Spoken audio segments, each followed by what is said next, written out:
to the Night Owl. Bi-weekly. I always get this wrong. Is it bi-weekly or twice a week? What's the right thing that I'm supposed to Twice a call it? week. Twice a week. Twice a Yeah. week we go over pop culture news and gaming news and entertainment news, movies, TV shows. We talk about all that stuff on our late night show where we kind of sum up a lot of things that are going on in this industry, in these industries. And I have with me, as usual, my co-host, Mr. Dreadroberts. How's it going, Dread? Hey, man, it's going very wonderfully. I am happy to be here as always. And my goodness, so much going on in the world right now. So much going on. I have to learn if it's a bi-weekly show or there must be a term to describe what it is that we do. But what we do is Tuesdays and Thursdays at this time, we do the Night Owl. And maybe for next time, I'll do homework and I'll find out how to describe our operations. But Yeah.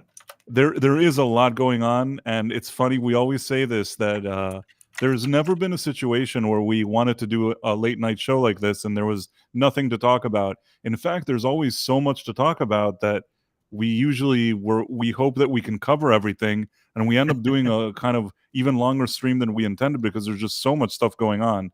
And yeah, I mean, I think that these days, all these entertainment industries, gaming industries, all the stuff that's happening, the politics, the behind the scenes, are becoming more interesting than what they supposedly produce. Yeah, like the actual content. It's nothing compared to what's happening in in the world and social media. The real entertainment value here, the real entertainment is just to see how annoying and stupid and a lot of dumb things going on, and they're actually fascinating a lot of times more than these actual projects. But yeah, I mean, for starters, let's go over some stories that I think are good to discuss. Let's start with this one that I thought was interesting. That I don't know if one of the thing is a lot of times I look at stuff like those kind of Hollywood Reporter, Deadline, and those kind of magazines. I don't know if the viewers know this, but a lot of times, because these are very industry establishments, very pro Hollywood and very mainstream media and access media, there's always kind of a spin. Even if something bad happens, they want to kind of do a spell on you and try to do like a Jedi mind trick on you that you think another thing. There's always some kind of spin or explanation or different things. But what we do here, sometimes I bring up these articles, not because I think that they're so well written or even so informative, but a lot of times it's interesting just to see the type of spin they're going for and what kind of narrative they're trying to craft, if you know what I mean. Yep. It's fun to look for those because more often than not, you find something along those lines.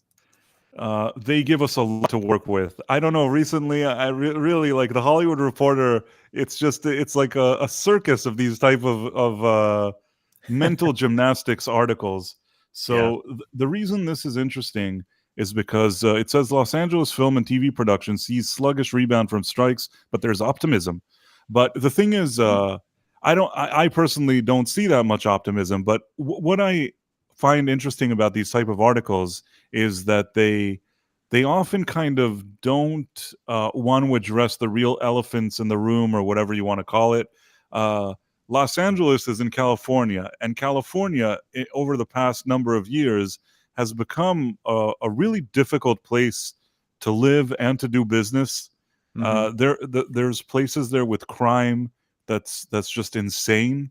And a lot of these companies, so many, it's just become more difficult for them to operate in California. So I know that California gives tax credits to productions that maybe produce there, but I tend to think that even with these tax credits, a lot of production companies, even Hollywood ones, they just don't want to even be there. They prefer to go to Atlanta, to all these places that maybe they can just hire a cheaper setup. Maybe film in Canada, New Mexico. I feel, and also all these other places are offering a lot of incentives as well. So I think that California, between the business that's problematic there, the crime, the different things that are going on, you find all these productions looking outside of California and LA for how to do their productions. And I think that LA is losing a lot of the business. Wow, they're losing a business, huh? I mean, if things are really getting that bad there, then It kind of makes sense, but I mean, kind of glad too because LA has become just this cesspool, and it's really hard to see Hollywood's downfall. But I mean, they've been bad to some degree, but now it's all coming to a point where it's just a boiling point now. People leaving, that makes sense to me. Let's see how they explain it. So they say the main reason for the sluggish rebound, a double-digit drop in television shoots compared to the same period last year. Yeah, why is it less than last year? That's a question to ask. Present levels look even worse over a 5-year period. Exactly. While filming in the category long mainstay and anchor in production in the region, trailing its 5-year average by more than 32%. So that means it's an ongoing decline. Every year, there's less people that wanna produce shows there, and I think that Wow, it it has is, something. really is getting lower. Yeah, I mean, and but I love these articles that they're like surprised. They're trying to figure it out. They're Sherlock Holmes. They need a detective to figure out what happened here. Uh, Whalem03 says he lives in LA. It's bad for Hollywood. Right. Oh And boy. then right now they're like, oh, see, they always like to find something and say that it's because of that. It must be, according to them, after the strikes, which worsened industry contraction amid the demise of peak TV. I mean, those strikes didn't help anybody. They were already doing very poorly, and then they went all these strikes. It certainly didn't help them. But the one thing that they're not saying that a lot of these big companies and big studios that went all DEI, woke propaganda, and all that stuff, that didn't help their bottom line either. So maybe it Wow. helped them get money from these DEI kind of companies or investment firms or all those different things, especially in a place like LA. And LA and California in general, they have so many rules to kind of really implement all these kind of woke policies and all this stuff. They're really, really big on that. That's Yeah. another thing that even regardless of movies, if you now want to do business in any field in California, a big company, somebody will come out and say, "Hey, what are you doing in terms of this and this? The kind of all these kind of woke agenda things. What are you doing this? What did you do in the terms of that? What are you doing for this? What are you doing for that?" And I think Yeah. some companies are just like, you know what? We're not doing anything. We don't want to be here. We'll see you later. I'm So they're serious. so they're taking off. Yeah, it's really happening. It's a combination of several things, but at the end, California, which is so big and so important and so whatever, it's like its own economy, and I think really bad things are happening. And it's funny how nobody says anything. Nobody ever says anything about this Gavin Newsom guy. They're always just like, kissing his ass and how great he is, whatever. And again, this isn't a political show. I don't care who people voted for and all that kind of stuff, Yeah. but just objectively speaking, and this isn't even a political position. I don't think that the results that this guy has been producing are good for California. No, probably not. Since people that make movies don't want to work there anymore. I'm probably going to see a lot more movies coming out of Georgia, or you're going to see that they were filmed in Atlanta and other places like that. Probably way more than in California. I can totally see that happening now. And it's actually it's funny, but it's also sad because people that are there who are working hard are also feeling the blunt force of this situation with just everything becoming so expensive, crime skyrocketing. It's just insane.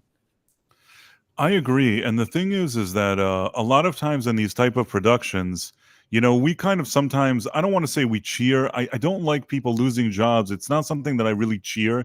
But when you think of these kind of more elitist type of very wealthy kind of stars that are think that they're the center of the universe, I'm not really feeling bad for them. Their bank account is going to be fine whether this show gets made or doesn't get made. There's a lot of people that are going to be fine. But usually these type of things, when there's less productions, you know who it hurts the most? It hurts just people that are kind of working class people, more like blue collar, whatever you want to call it. Just people that just have to do kind of jobs that are more day to day and less glamorous, Yeah. and just average regular people. They're the ones that a lot of times have to pay the price for the executives sitting in the room and playing with their DEI ESG and woke policies. Meanwhile, some guy that maybe does like craft services, like catering service, something like that on a set, that guy is gonna have much less work.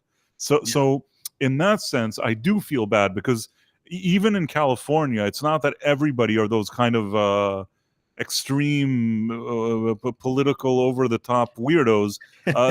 There's some people that are just regular people that just want to work and have jobs, and I think that this is not good for anybody. Not with the Hollywood stuff, and not with other businesses that have kind of gotten up and they don't want to be in California anymore. And overall, I think this is a really bad sign. And again, It's like an omen almost. It is, and not to get again, just stating what really is happening there. The amount of stores that get robbed there these days. It's just there's now. It seems weird because I can't believe that it's true, but it seems that these days in California, there's rules that kind of protect people that they rob the store. If they rob the store, you can't do anything to them. Especially, I mean, they can steal up to like $1,000 and you can't do anything. Or I hope that I'm wrong. I always hear this, and maybe I'm wrong. I hope that I'm wrong, but I feel like you see too many of these videos that people just go into stores, steal it, and walk out, and like it's nothing, and nobody does anything. Yeah, and I've even seen some situations where, people who have been robbed or been broken into have been liable or been put onto the short end of the situation when it comes to being robbed, and it's very weird. I don't, I'm not sure what to think when I see videos like those, but since there are more of them popping up everywhere these days, because like in the last week I've seen maybe like 5 or 6 different videos of situations where people will get arrested by the police even though they're being broken into, or the people that break into these or that rob these stores, they just like they get released the next day, or that they get really lenient charges. It's very interesting. And yeah, it certainly attributes to the decline in Los Angeles for sure.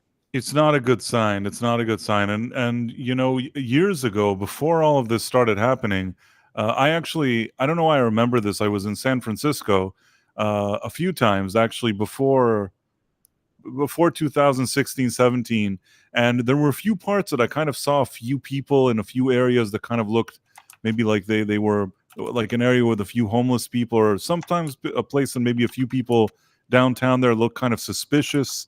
I don't know what their business was. Okay. but they look kind of suspicious. And now when you see videos, it looks like it's 100 times, like multiply that by about 100. You just looks like the Wild West sometimes, these type of videos. I don't know if maybe they're not representative. Maybe you go there and it just, we happen to be seeing these terrible videos all the time. But yeah. I suspect that there's something not great going on in some of these places, whether it's in Los Angeles and San Francisco, all throughout California. These things don't look good to me. Yes, it doesn't look good to me either, man. Yeah, I don't know what to think. Every time I read and hear about Los Angeles, it just seems to get worse for them as the days go on.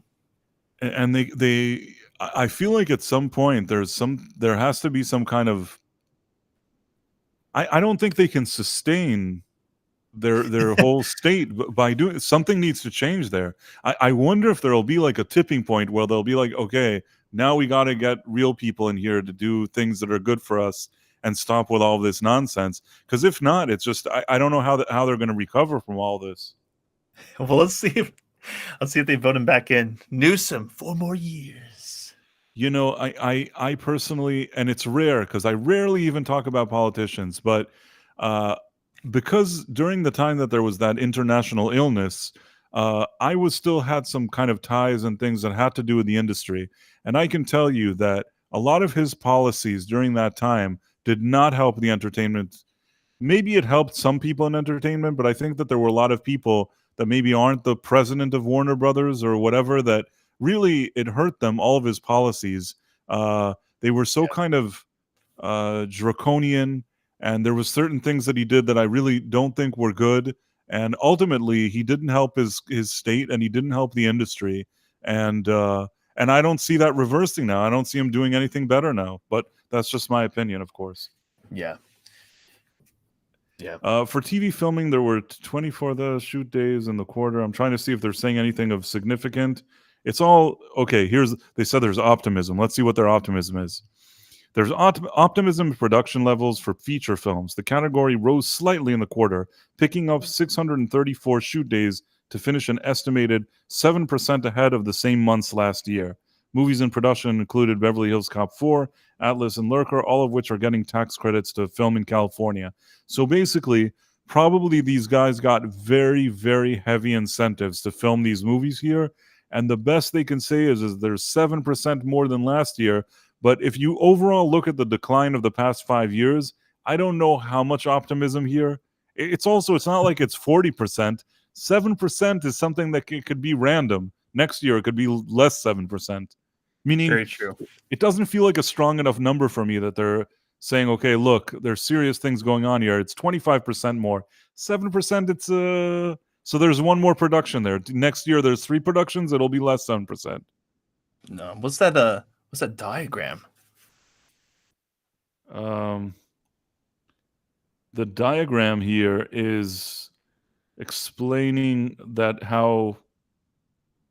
Okay, it's showing how the shoot days in quarter 1 2023 were significantly more than quarter 1 2024, showing that there's a drop. And versus the 5-year average, it's a drop of 20% less, or something like that. It's a lot of graphs, but I think that most of them show just all of them are in the red. They're just they seem to be in decline. Now, I don't know. They were showing that here there's an anomaly. In quarter 1 2023, they made a few more films or whatever. But this is just showing that it's all in the red. Everything is in decline in every field. And you know what's interesting is that you'd think that reality, maybe some reality shows would actually still film.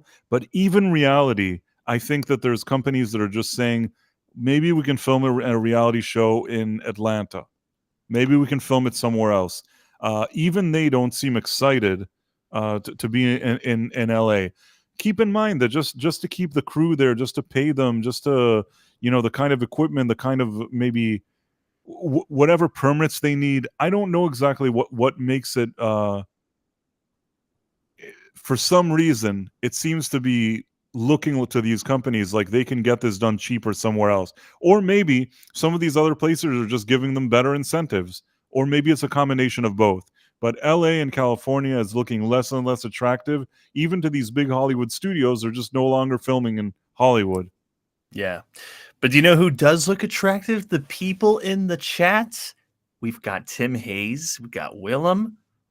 We've got Kivo. And then a Sierra popped in to say hello, but could not stay. Kivo actually had a really interesting comment saying it's $900 per store, not per day. You can steal without being charged, so you can basically hit 20 stores per day and not go over the $900 threshold. That is insane. And the thing is, I want to believe it's not true, but I keep hearing that that's the case. And we live in clown world, bro. Like all the like the line between reality and parody is often blurred these days. Hard to believe. And yes, Tim Hayes and Willem and Backyard Tard is always great to have him here. That's a really good friend of mine. He just hosted the Quantum Leap show with me. Yes, Backyard Tardis, hello. And then Kivo, thanks for the comment. I agree. Sierra Tan, a lot of great people here.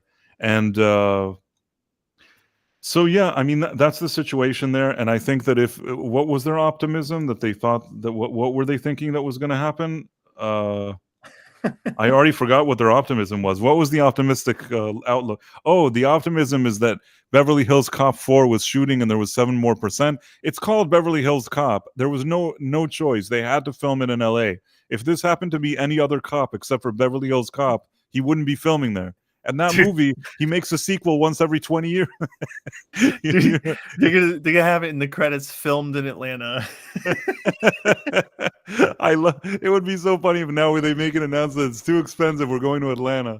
But nothing would surprise me at this point. No, I mean neither, dude. So that's that story. And then moving on to this one, which is also interesting, and this really just happened in the past few hours. This other one, which is that Sony and Apollo, which is like an investment company, they weigh on joint bid for Paramount Global. Okay, yeah, I kind of heard about this. This is kind of huge. It is huge. I mean, everybody kept thinking that maybe Skydance, the Ellison, is going to make a bid for Paramount because he already does so much business with them. But this now looks Yeah. something like something different, like Sony may be getting into the game, and along with Wow. Apollo that does investments. But what I think this also says, this has been the writing has been on the wall for a long time. All these companies saw that Netflix had streaming, whether it's Disney, whether it's Paramount, whether it's NBC, which Warner Brothers, all these companies saw that they have the streaming, and they said we got to have that too. And sometimes when you're so quick and you just want to get into that game, but you're not the first one there, it's really hard to establish yourself. And I think somehow Netflix, which really started this thing, maybe because they were already used to running it, maybe they just have better management, or maybe they were Yeah. just the first ones and just the ones with the most customers. They seem to be still in a good position, whereas most of these other companies are all kind of hurting one way or another. And it doesn't surprise me that we see more and more of these talks of merging. And yeah, it wouldn't surprise me if at the end it's kind of like the Big Bang Theory. They all exploded into a lot of little streaming services, but now they're sort of coming back and forming a few big ones, I guess.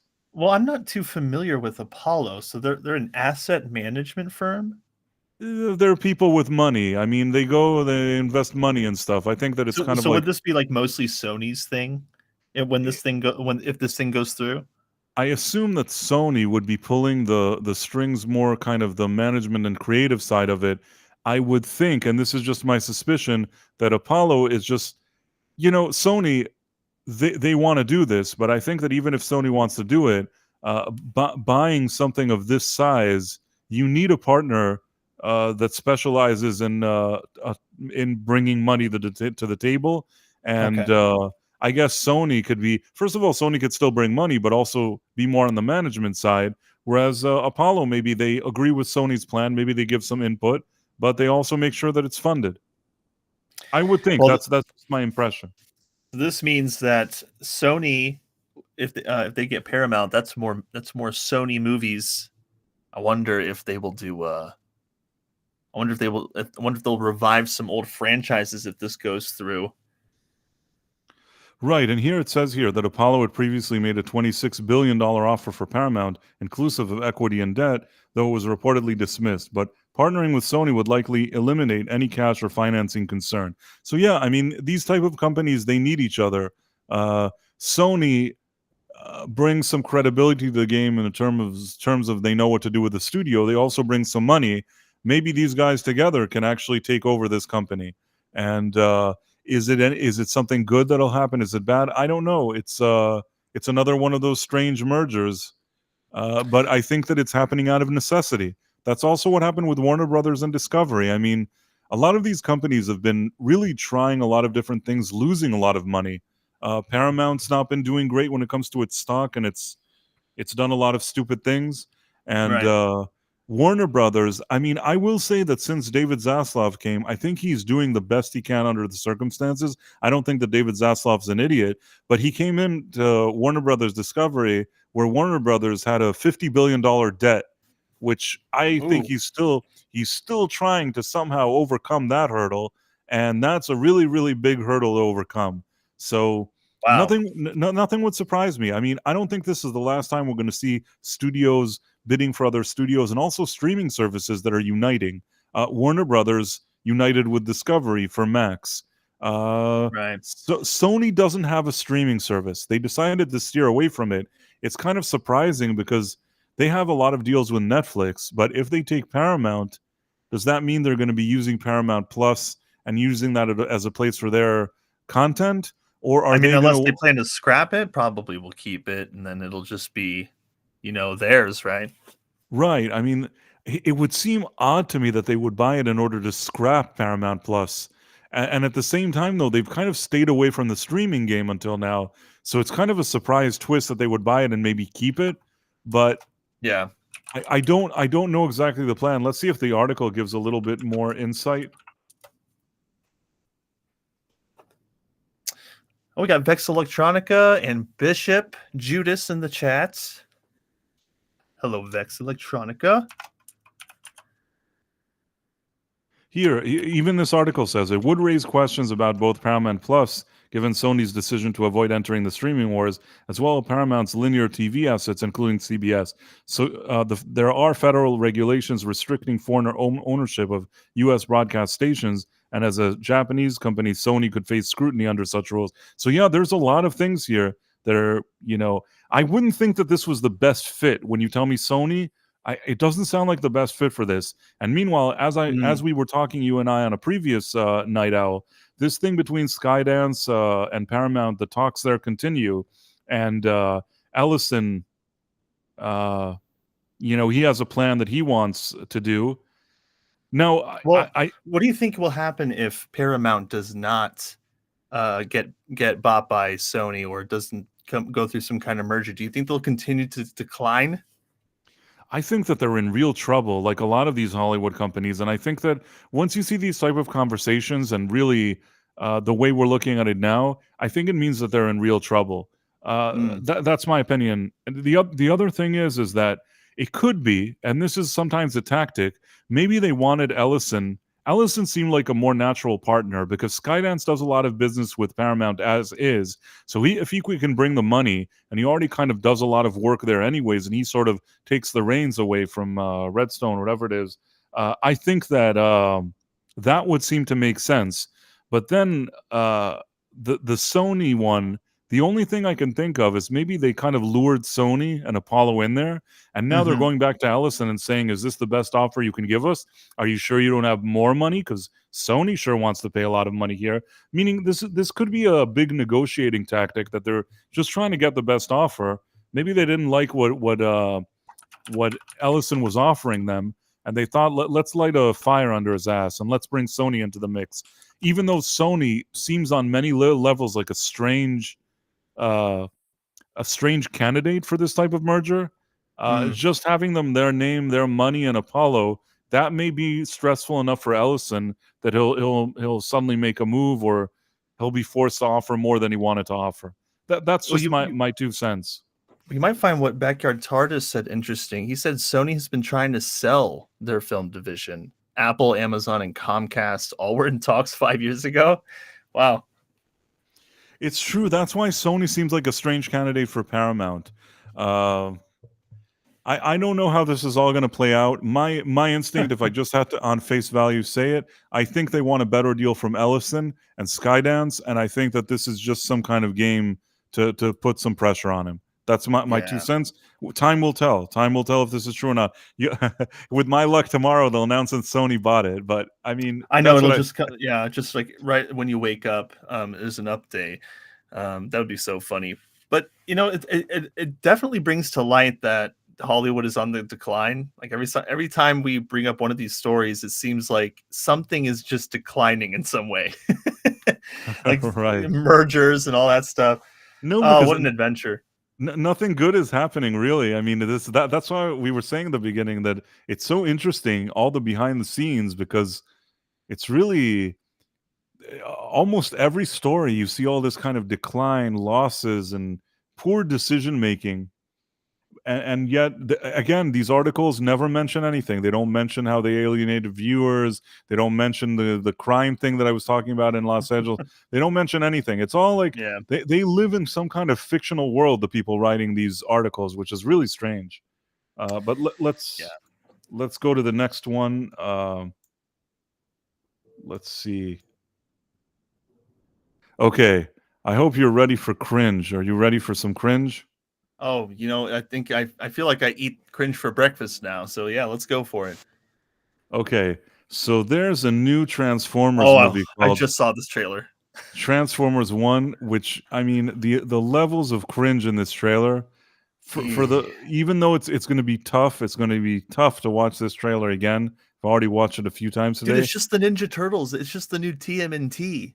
Right. It's exactly Transformers. It's the Ninja Turtles. It looks like the same dum-dums that made this, even though that's not true, but it sure looks like that. I mean, it's it feels like it sure feels like the same team did it, because it's just so annoying. But let's let the audience. Can you see the trailer here?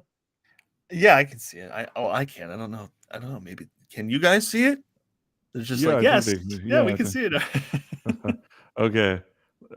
Anybody? Hey, Vex Electronica. Anybody that's watching this, I want you guys to know that that this is going to be super cringe. This Transformers prequel movie. I see an anti-derivative Jill here, who's a friend of mine. Wait, who is buying Star Trek? Skydance or Sony? I have to admit that what I care about most regarding Paramount, Sony cares more about fans than Paramount. That's true. Sony seems to care more about the fans. In that sense, I don't disagree with you, but I just think they're a weird candidate. I feel like it's some kind of ploy to get the other guys to invest more money, but I could be wrong on it. Interesting. But let's look at this embarrassing. That I don't know what other way to describe this thing, but let's look at it. So this is the trailer for the prequel to Transformers. Did you know, for the first time in the history of the world, a movie trailer has been launched into space, and it's not just any movie trailer. It's Transformers 1.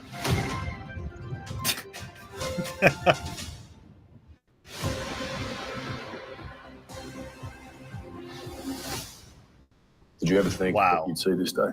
I mean, we're really the first movie trailer to be shot up in space? Yeah, the very first one. That's why this movie is called Transformers 1.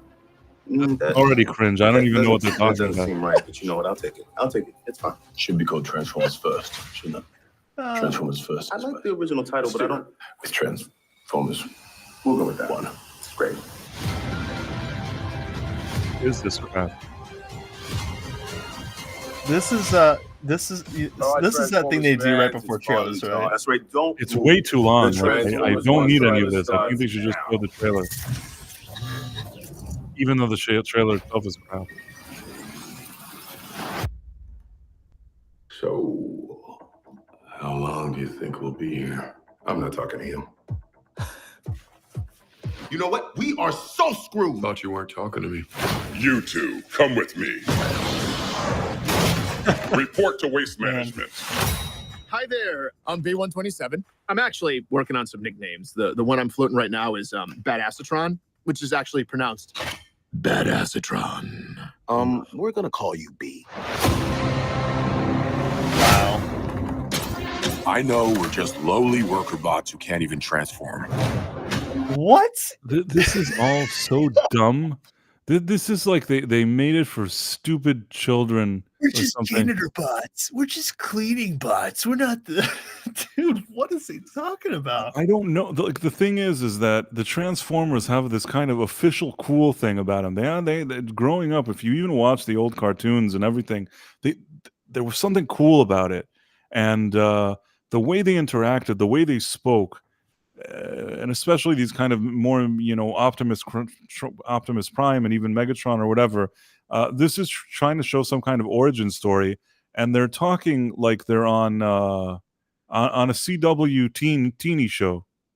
Yes, and you're probably wondering, why was Chris Hemsworth and that one dude from the recent Godzilla Kong movie sitting there talking? Because they're doing the voices, I suppose. Yeah. Yeah. So Chris Hemsworth is doing an American accented Optimus Prime, and then that other guy is Megatron. So there you go. I mean, I don't know the other guy. Wait, he was in which movie was he in? Oh, he was in Godzilla versus Kong. He was in the Eternals. What did he do in Godzilla versus Kong? Is he? Oh, he's the guy. He's the podcast guy, but he has this weird hairdo in this thing. Right, he had the weird hairdo. That's why I didn't pick up on it. The thing I found most annoying was that he's voicing Megatron as his normal self. Yeah, he's like, "Hey, what's up?" Yeah, well, yo, what's going on? And also Chris Hemsworth was like Optimus Prime. It's like, "Yeah, what's going on, bro?" You know what I mean? Like he also sounds like a little douche. I don't know why they sound like two marketing executives that work at like Beyond Meat. Oh, yeah, and they're just like they're totally Beyond Meat, is that the thing with which one is the one that's like it's the not real meat? That's Beyond Meat, right? I think so. Okay.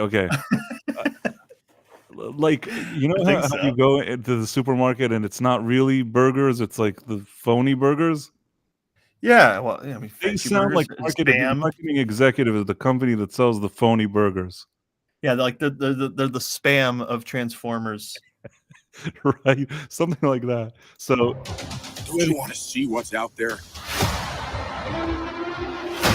There's a reason no one goes to the surface. It's dangerous. Why'd you bring jetpacks? If we survive this, I'm gonna kill you. I accept those terms. Wow. Dude, this looks like something you would watch on Netflix, like one of those animated kids shows. That's the quality we're looking at here. This just, it's like every single thing they could have done, they got it wrong. The tone of this, it just doesn't make sense for this thing. Transformers have this cool already, like it had this cool music. They transformed it. They're cool. They made them uncool. They managed to take something that most of the time, even those crappy Michael Bay movies, you can say that the story is stupid and everything is dumb, but when the robots come out and they start battling and they transform, there's something that even the most kind of cynical and grumpy person could at least mildly enjoy that. They even took that away from this. This is just all bad. I don't like any of it. I think it sucks. So a legendary, you remember the original Transformers animated movie, right? Of course. Like, dude, that incredible animation that like stands the test of time. And this garbage has Optimus Prime. They're like emasculating him because he's a legend. Okay, like this dude's like a legendary warrior, and they're making him a janitor who can't transform. They're like, we can't even transform. It's like they haven't hit Transformers puberty or something. You know, it's kind of like it's like those kind of it feels like those kind of Disney movies where there's some kind of like rat that like wants to be in the big world or something. I don't know why I'm thinking of a rat wanting to be in the big world. I don't know. Maybe I don't know if there's such a movie even. But in any case, this is not the Transformers. It's completely wrong, and I can't stand it. Plus, it sounds like a Fallout plot too. It's just like no one's ever been. We can't go to the surface. It's too dangerous. When you're self-worthy, You're right. It does sound like Fallout. take these and access. I think that, you know, earlier today somebody said that it was, I think, Lawrence Fishburne doing that voice. That voice actually sounded like somewhat legit, but that's the only thing that sounds somewhat legit here. If it's even him, I don't know, but at least this robot that was talking sounded a little more serious. But otherwise, that he's giving them powers, it's just so lame. And even the choice of music, I don't know why they're putting the Rolling Stones here. This is all wrong. I would have liked to have heard like some kind of metal band with like, even if it's a classic kind of metal song, even goes for something like that. Guys, you know, Transformers acting a little more, I know it's a weird thing to say because they're Transformers, but more manly, more macho, a little bit more bravado, a little, even if they're younger, give them some confidence and let them speak, you know, like young, cocky men, like in the movie Top Gun in the first one. Make them kind of arrogant or something like that. Instead, they're like, oh, I can't transform. What am I going to do? It's like, what is this? And I don't even know why they hired Chris Hemsworth. It's one thing if he could use his Australian accent and just sound like he usually does, but he's trying to fake an American accent, and you can't even tell it's him. So why even bring him to begin with? Yeah, it doesn't make sense. And all this, even animation, whatever, it doesn't look good for the Transformers. Yeah, and by the way, they're spoiling the whole movie in this trailer. By the way, they're going through like each plot point. It's time to show them we are more than meets the eye. Oh wow, wow! So that they just ruined that. That was going to be a nice line in the movie, I'm sure. But that's like that'll be like the ultimate cringe movie line in the film.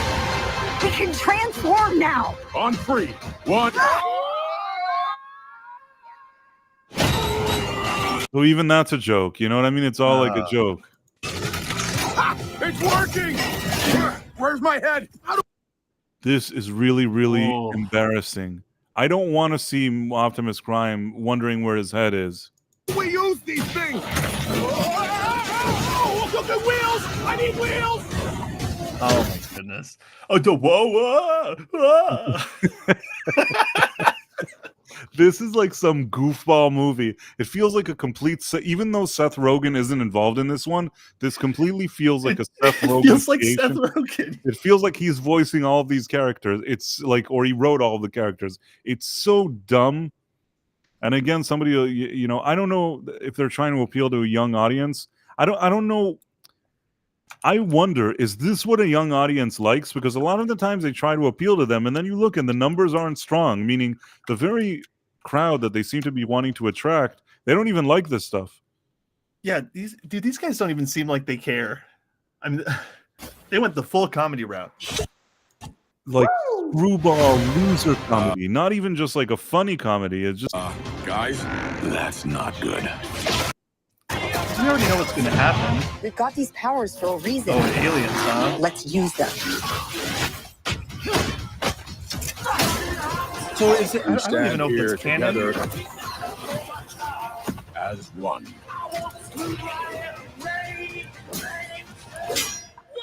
Whoa! I got a battle mask! It appeared with this guy.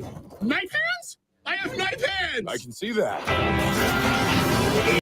why is Optimus smiling and chuckling so much? This isn't that kind. Like, this is such a poor interpretation of the Transformers. It's really, really hard to get over the dumb tone of this thing. Yeah, this is not Optimus Prime. And the trailer seems to be going on forever, revealing so many plot points, and nothing here is good. There's not one thing that I looked at and I said, wow, I really like this. There is nothing here that's good. So they're janitors. Wow. I also so they really think that they can call this Generation 1 Transformers. Not the bad guys. Why did you cut the door? No, it was already like that. Right? Yes, that's right. Yes. It was it was already like this so is Bumblebee's a psychopath, a killer. That's right. yeah, there's something about this thing that I just can't stand. Transformers trailer launch in space. Oh, I hate this. Oh my goodness. I mean, it's like it was so cringe, and at the end, on their way out, they're like, "Wait, we need one more cringe before we go," and then they did that. Yeah. This is just awful. They're janitors, and they are afraid to go to the surface, but they have to, and then so the villain is an alien, and then Megatron and Optimus are going to split apart and become enemies right at the end. And they've basically revealed how they get there to that point in the whole trailer. So you have the movie. There you go, guys. Hope you enjoyed it. Transformers 1. That just looked awful to me. I have no interest in watching that whatsoever. This actually looks worse than TMNT, if I'm going to be completely honest. It does look. It's hard for me to say because that movie was so awful, and yet this one seems like it's awful too. So I mean, how do you turn Optimus Prime into like the butt of a joke, and he's like not good at anything, can't even transform? Like, what is transforming? I mean, don't they get their power from the? Don't they get their power from the Allspark? You know, these are a lot of good questions. Is this even Cybertron? Because I don't even remember there being an alien race they had to fight off. But I don't know if I'm not old enough. It didn't look like Cybertron to me. Nothing here looked like the Transformers. And worst of all, it's that 2024 type of kiddie humor crap that insults its own audience. Not every single thing you watch has to have that kind of cynical meta humor or whatever you want to call it. It may be good in some things. It doesn't need to be in everything. Sometimes you just need these characters, these Transformers, to act more kind of noble, more serious, more being serious or taking what you do seriously or being a little more kind of manly and confident, that's not a bad thing. Now, I will say, since they were young, maybe they could have made them overconfident a bit, a little too arrogant, a little too sure of themselves, and then they run into problems. That could be interesting. But to make them like, oh, what are we doing? Oh, are we going here? Are we going there? That's like annoying. You know what I mean? That's what the whole trailer seemed like to me. And it's an insult. Yeah, it seems like they're trying to continue that trend of the Borderlands / Guardians of the Galaxy, like these flawed, unenthused people who have to come together to try and do something good for once. And it's like that does not embody Transformers or the characters thereof, because like they're making Bumblebee into some like psycho who's just killing people without even really realizing he's killing them, and then just like being completely self-aware and then threatening people. That's not Bumblebee. Like these guys fought for something. They fought for something that they believed in the Transformers story. And these guys, I don't know who these kids are. I don't know either. I think this is a terrible movie. This one even, you're right about one thing. When I saw the Teenage Mutant Ninja Turtles trailer, I had a bad feeling that would be bad, and yet this one, right out the gate, even looks even worse. This just feels that, I mean, you could say that at least with the Ninja Turtles, they did have this funny banter. They did like pizza. They do whatever. They still made them kind of idiots and look like they're a bunch of dum-dums on TikTok in the Ninja Turtles one. But somehow they're teenagers. Maybe they're kind of like that, whatever. I mean, again, it's also very, very bad, that TMNT movie. But this one is just a completely different thing. They couldn't be further away from acting like this. So yeah, it's not staying true to whatever the brand is. But speaking of not staying true to what the brand is, we have another development that was interesting today, which is this, that the Witcher, the Witcher is coming to an end. No, I got some news for you, Netflix. The Witcher is going to end with season 4. Because that thing's going to be so bad, no one's going to want. I mean, everyone already doesn't want to watch it. But now, when season 4 drops, also, aren't they? Isn't this a picture of Henry Cavill? Why are they putting a Henry? He's not here anymore. That's true. He's not even there. So they have. I watched a video. I don't know what it was. It was on Twitter, I think. And they had all the cast sitting around like a big square table. Yeah, like I think this is it. Yep, there it is.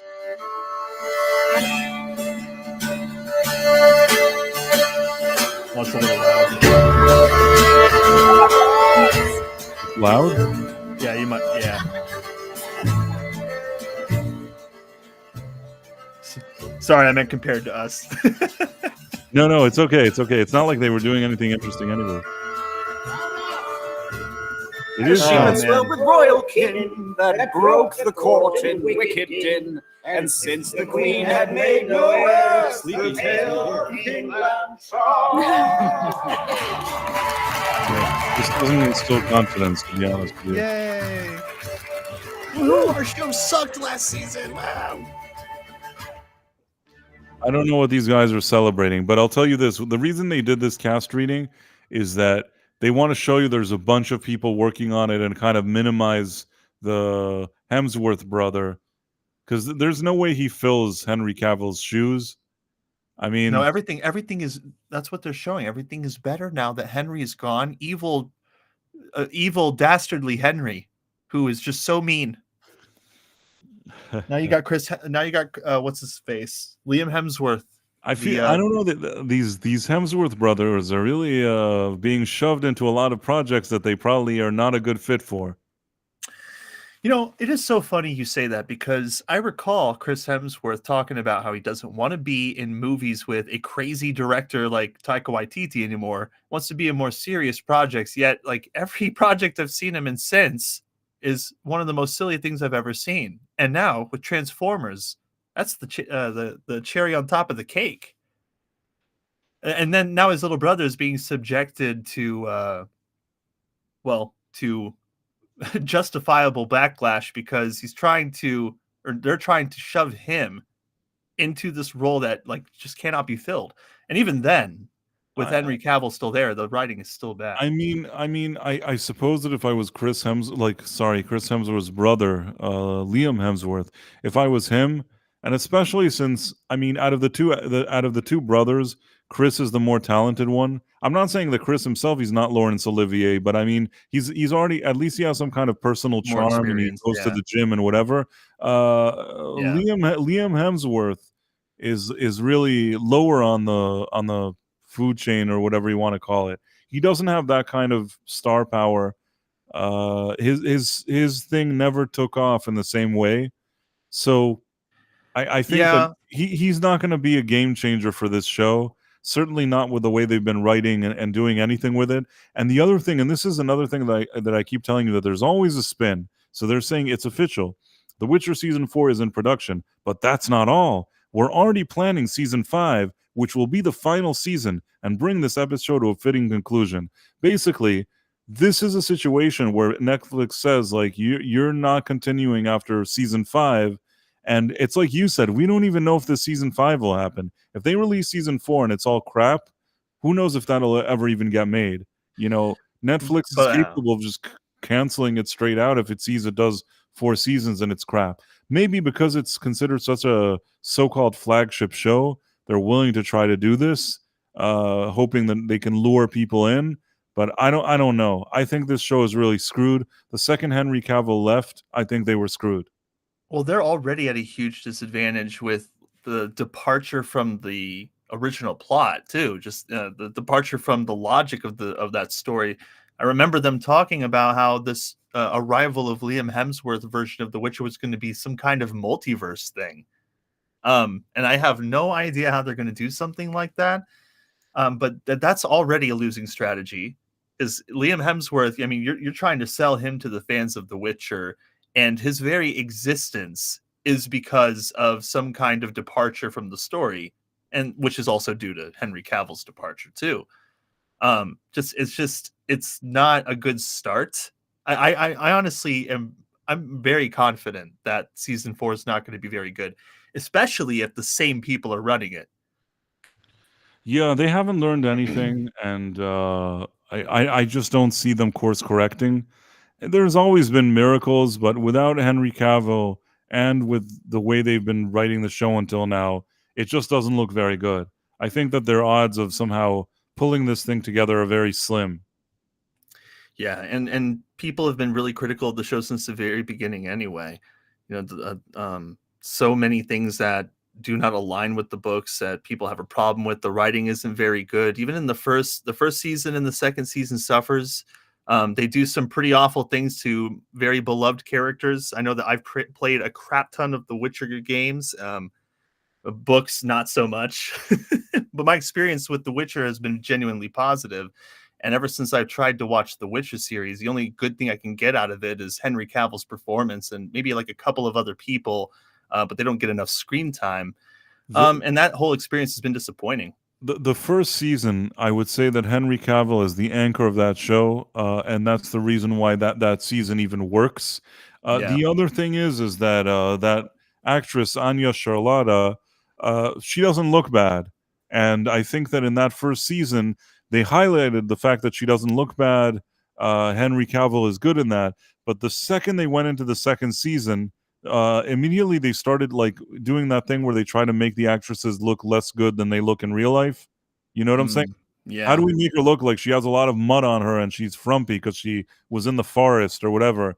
And it's like, I don't want her to look frumpy. She looked good in the first season. Make her look good in the second. What are you trying to make her especially not look good? You know what I'm saying? I don't like that shit. Yeah. Oh, sorry. Yeah. But you know what I'm saying? So yeah, but and while there were some really good moments, I think just the overall writing of the show was just really, really poor. No, even in Siva season 1, there were problems, but there was something there that you kind of let it slide a lot of the things. Like I said, Henry Cavill, she looked good, and you kind of say, you know what, I'll let it slide.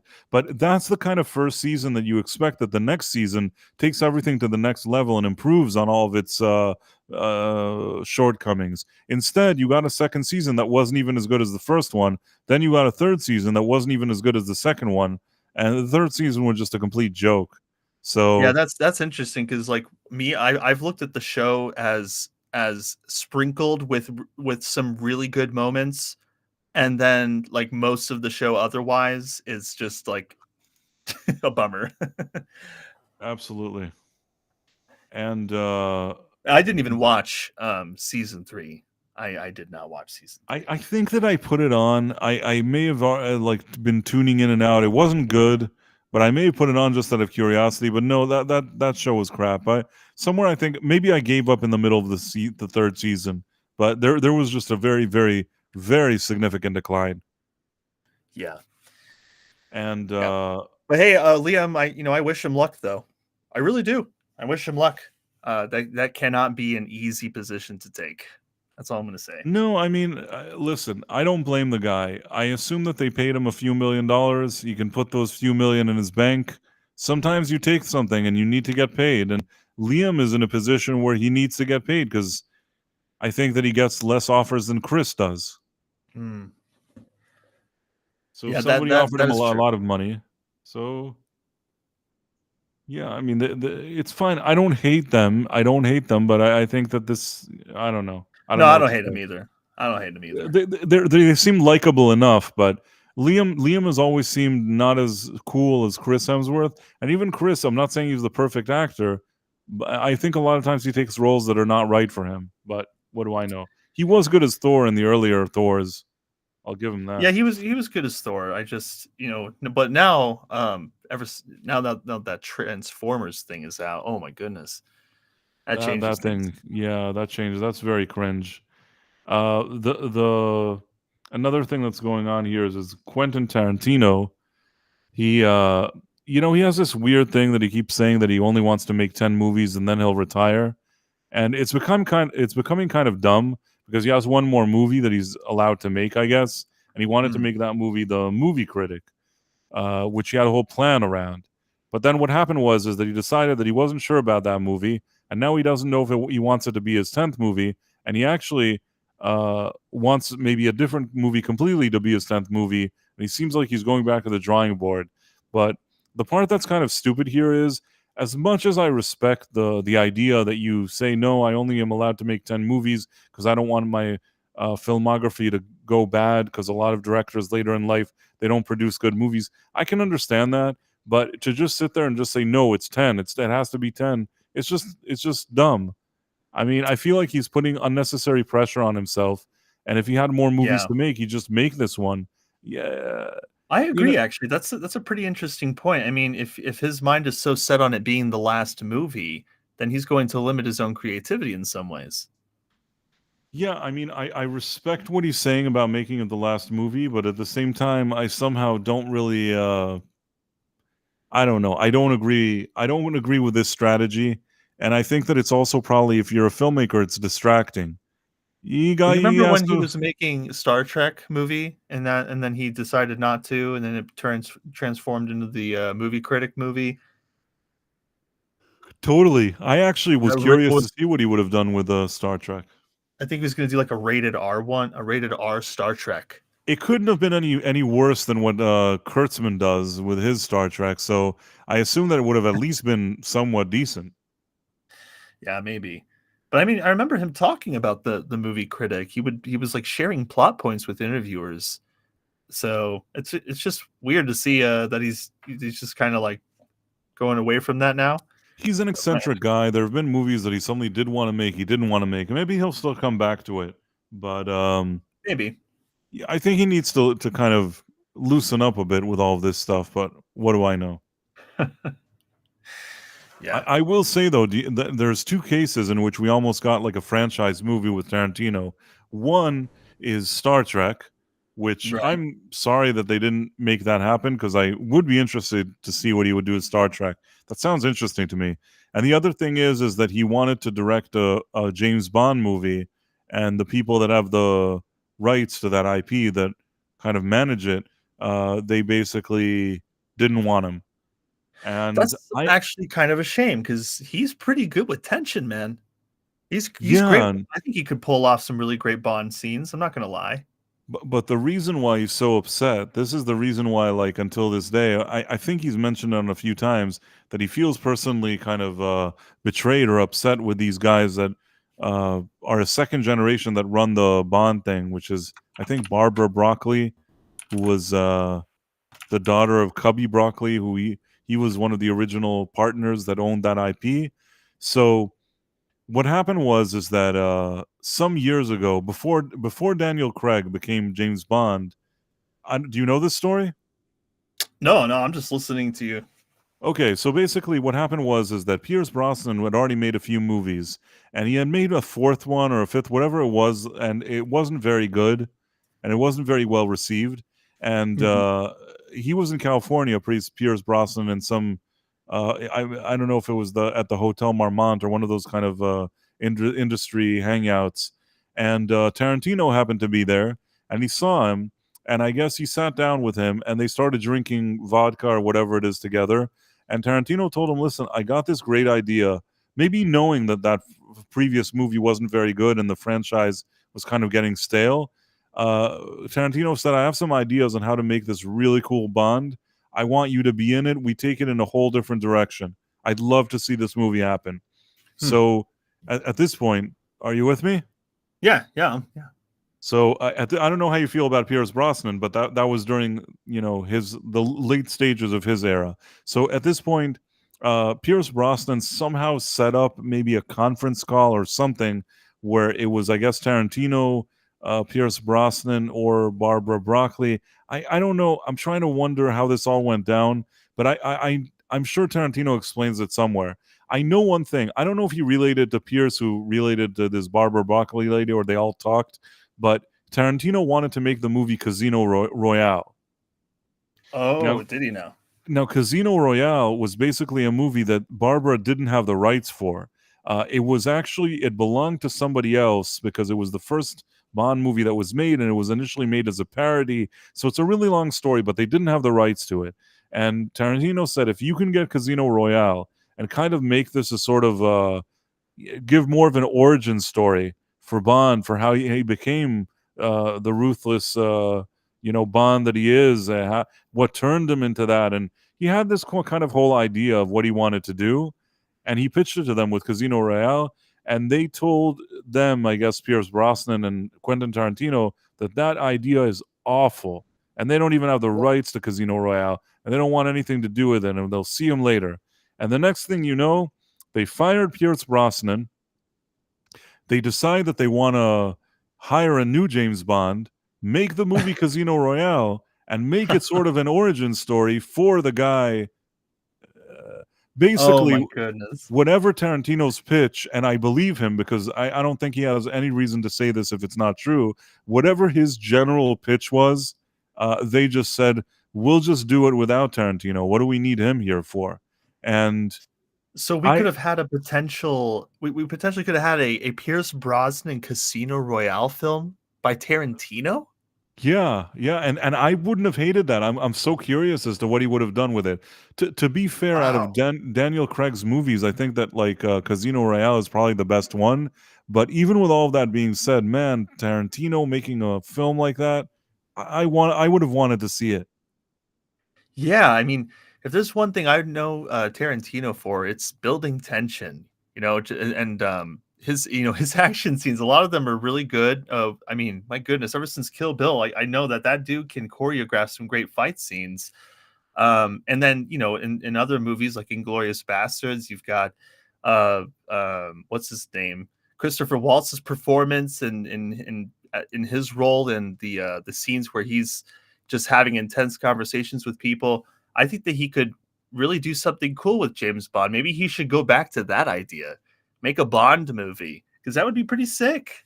I'd watch it. I mean, I understand, people just really, you got to have the right director, the right writer, the right actor. It's got to be good, if you want to capture James Bond for who he is. But I would love to see someone like Tarantino take a crack at it, because honestly, all these other directors that are making these remakes or sequels to all these other franchises, they're not doing so well in my book.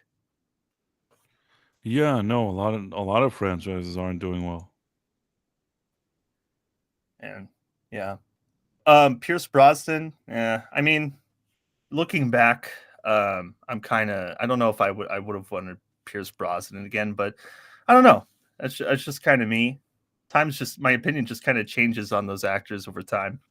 I'll tell you what. I think that for me, Sean Connery is always going to be the best James Bond. For me personally, Yeah. I think that Roger Moore had a certain charm to him. He was a little more comical, but I didn't dislike him. And then maybe in third place, I would give it to Pierce Brosnan. I would give first place to Sean Connery, second place to Roger Moore, third place to Pierce Brosnan. Daniel Craig kind of seemed like a sourpuss. And his movies got worse and worse.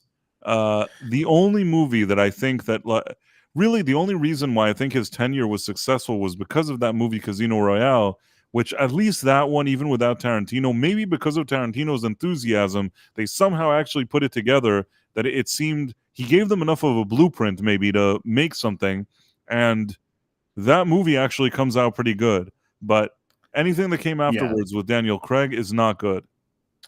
Yeah, and Sean Connery will always be a legend. I don't think that his James Bond can ever be topped, but so there's got to be someone out there though that can fill this role.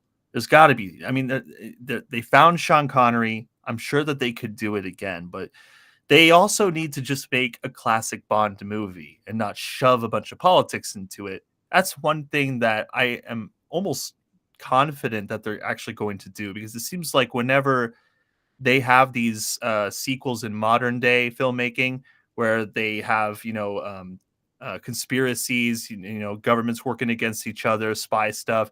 It seems that they take every opportunity they can anyway to shove politics into it. So I could see them doing that again.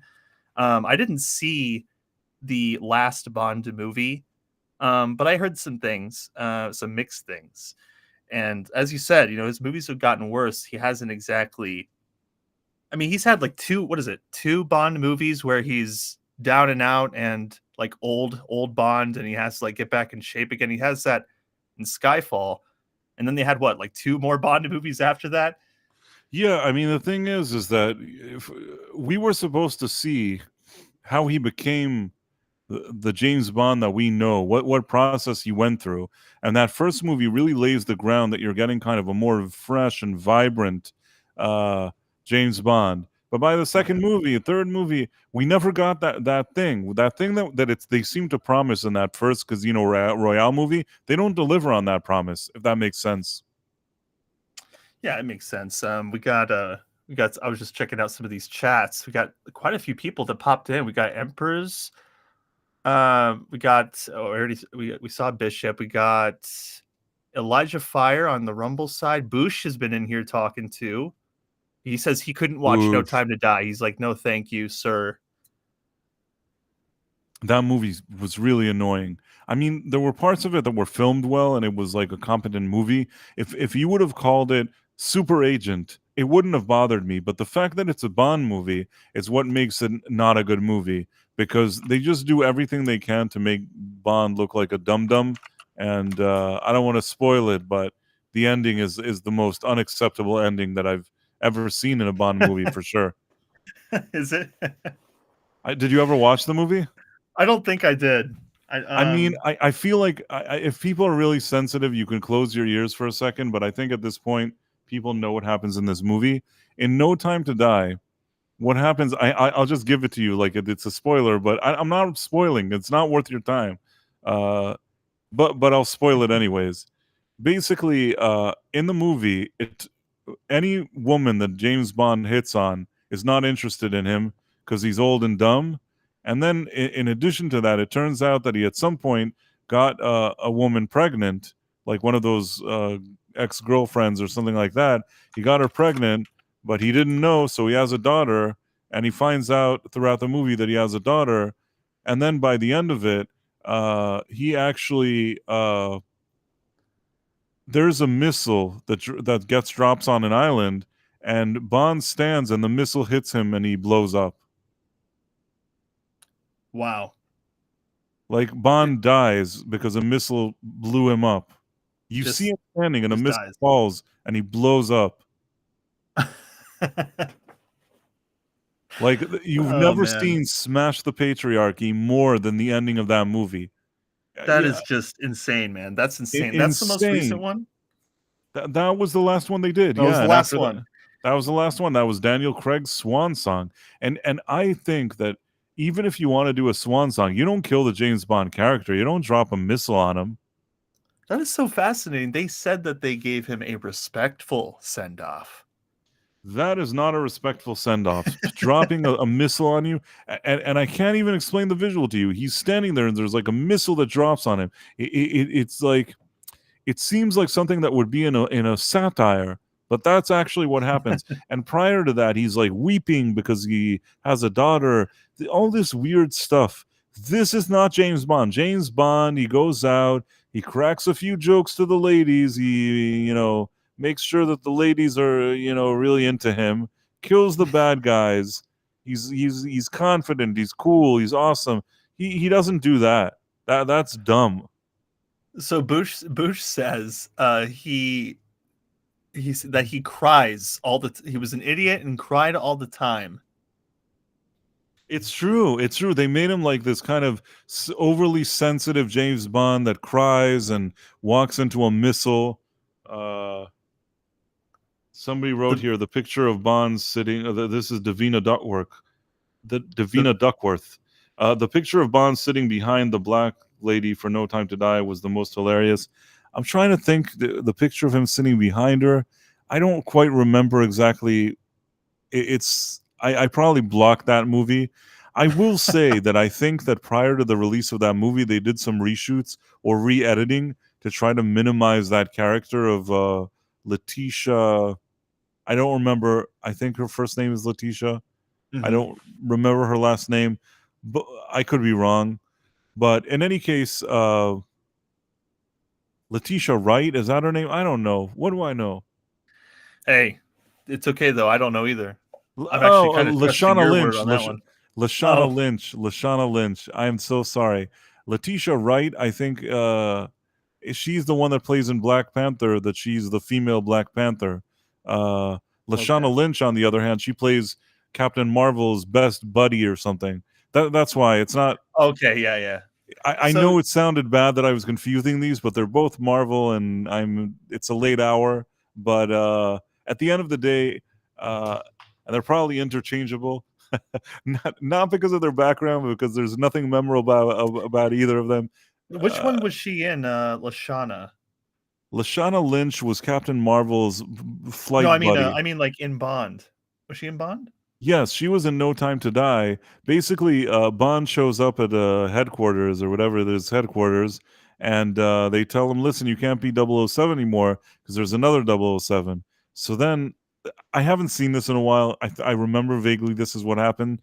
Then this actress, Lashana Lynch, shows up, and they say, well, she's 007 now. So he at this point can't be 007 because she's 007. And then there's a moment by the end of the movie where she tells him, listen, it's been decided that you can once again be 007. So I think for like the last 15 minutes of the movie before he walks into a missile, they tell him like, you're 007 now. And then he's like, great. And he walks into a missile. Well, that just sounds like one big ray of sunshine movie I never want to watch. Oh my goodness. I do not recommend that movie. I again said it's a competently made movie. It could have been an okay action movie in a franchise that's not existent. Even then, it wouldn't have been a good movie. But maybe you would have said, well, there was some interesting kind of a little bit of action or something. Maybe you would have somewhat liked it. For me, it's a very forgettable movie. What a shame, man. We need a new Bond. We need that lightning in a bottle again. we need it. But on the flip side, there's actually some better news. Finally, there's one thing that seems to be good news. And again, I don't have the knowledge that you do because I'll just show you this thing. Okay. Let's see. Oh, I shut down the sharing. Oh, Elijah Fire, by the way, has just been posting a bunch of very philosophical owl. Well, I want to say jokes, but apparently that offended Elijah. But it was funny. No, he said, "What's an owl's favorite restaurant? Hooters." That's good. Dang. So nailed it. Basically, what we have here is that Fallout is officially renewed for season 2. I've only watched the first 2 episodes. I just didn't have time to continue to watch it. I plan to in the next kind of 24 hours. I'm going to try to catch up on all the episodes. But this thing must be going well because they're renewing it. See, we read all these kind of articles, how everybody's miserable, how everything is canceled, how there's no productions. But you see that when there's a production that seems to strike a chord with people, suddenly they renew it. Meaning, if you put a good show on the air, people may actually watch it. I am so glad they're making a season 2 because my biggest hope for it is that it's consistent from beginning to end, and that they just bring back the same people who helmed the latter 2/3 of the show.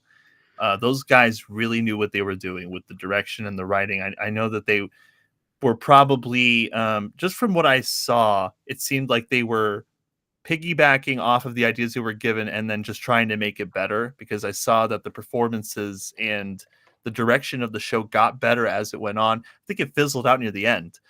But the Ghoul, characters like the Ghoul who just leave such a great impression on their first try. You know, Walton Goggins is a legend. He's just great at what he does.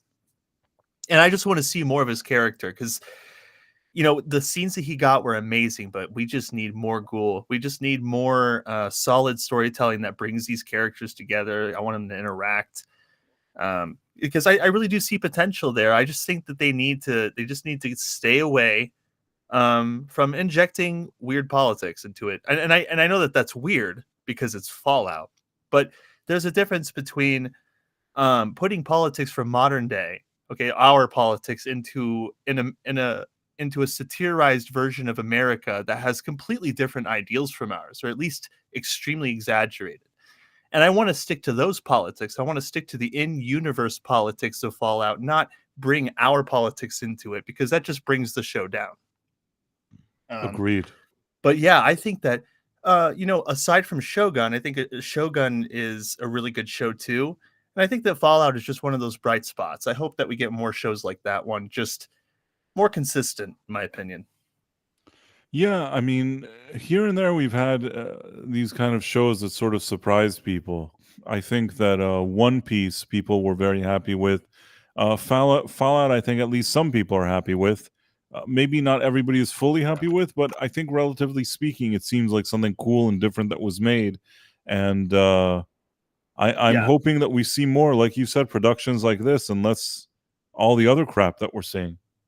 Now, I will say that I don't like the changes to the New Vegas lore, especially Robert House. If you spot him early or later on in the season, you can see him and talking to people in Vault Tech. And his ideals are different from the game. There's evidence I see that not 100% attention was paid to the lore. So I hope that if they're going to tackle New Vegas stuff, okay, just please get it right. Because there are a lot of New Vegas fans. Okay, I'm a diehard. Just please. Well, I assume that. Well, listen, we never know with these type of shows, but I assume that they saw what was working here, and hopefully they'll build upon that for the next season and make it even better. That's what I'm hoping. Yeah. By the way, have you gotten a chance? You watched it, right? You watched it, or are you getting around to it? I only watched the first 2 episodes. Okay, so yeah, one thing we're gonna keep having to bring up Fallout because I'm so curious to see what you think when you finish those later episodes. Because, man, there's some bangers in this season. I gotta say, I'm really looking forward to it. I just, I kept on trying to sit, and I wanted to binge all of it, and there was just a lot of stuff going on, and I couldn't get to it. And I'm going to try to do it. I believe I can do this weekend. I'll make it work. But in general, I think this is a good sign. And I think this shows, like I said, with all the crisis that they're talking about, it turns out that if you do a show that people connect with, people want to watch the show, it becomes sort of profitable or whatever for you to have it. And this is the type of thing you want. And this is what these studios should be looking for. Yeah, I will say, my impression of Fallout, I was very surprised by it because that's one of the shows I expected them to just go full ham on injecting all those politics. But to see that they have these characters that kind of transcend the politics of that universe, and they're actually trying to be good-natured and heroic, is something that like I feel is a concept that is on the decline lately. And that's why I'm excited for season 2, because it just seems like a genuine effort in many areas. And yeah, that's mainly why I'm motivated for it. Well, this is an interesting comment. Filming on the second season is expected to move to California in order to benefit from a $25 million tax credit. The first season was largely shot in New York and Utah. According to a California Film Commission filing, the show has a budget of $152 million. The first season finale's tease is any indication. Next season might be headed to the world of New Vegas, popular location in the game franchise. So if you remember, they were saying how badly the industry is doing. I think that maybe now California is just offering insane incentives with money just for them to come back there, because before they weren't even filming there. That's interesting. Yeah, I mean, there's plenty of places to film. I know, like me living in like the Barstow area for a few years, I got to see plenty of desert. They've got places to film. I just the state of California, that's going to be interesting. I wonder how that's going to go with Fallout filming. Yeah. I mean, I wonder what they're going to do. I hope it's not one of those volume green screen things, but we'll see what happens. At the end, there'll be a Lucasfilm using their screen. That'll really kill the show. Oh, yeah. No green screens, please. So I'm trying to see if did we talk about Quentin Tarantino? I think I put it up, but I don't know if Oh yeah, we did. We talked about it for a good minute, and that we hope that he goes back to Bond, and that maybe he tries Bond again. No, that was me. You're right. We did start talking about it. I wanted to talk about what's going on with him, and we started talking. We got sidetracked because we talked about Star Trek and Bond, which was very interesting. And then once we got to Bond, we completely went off the rails. So, yeah, I think that we just didn't finish the general story about him, which I thought was interesting, is that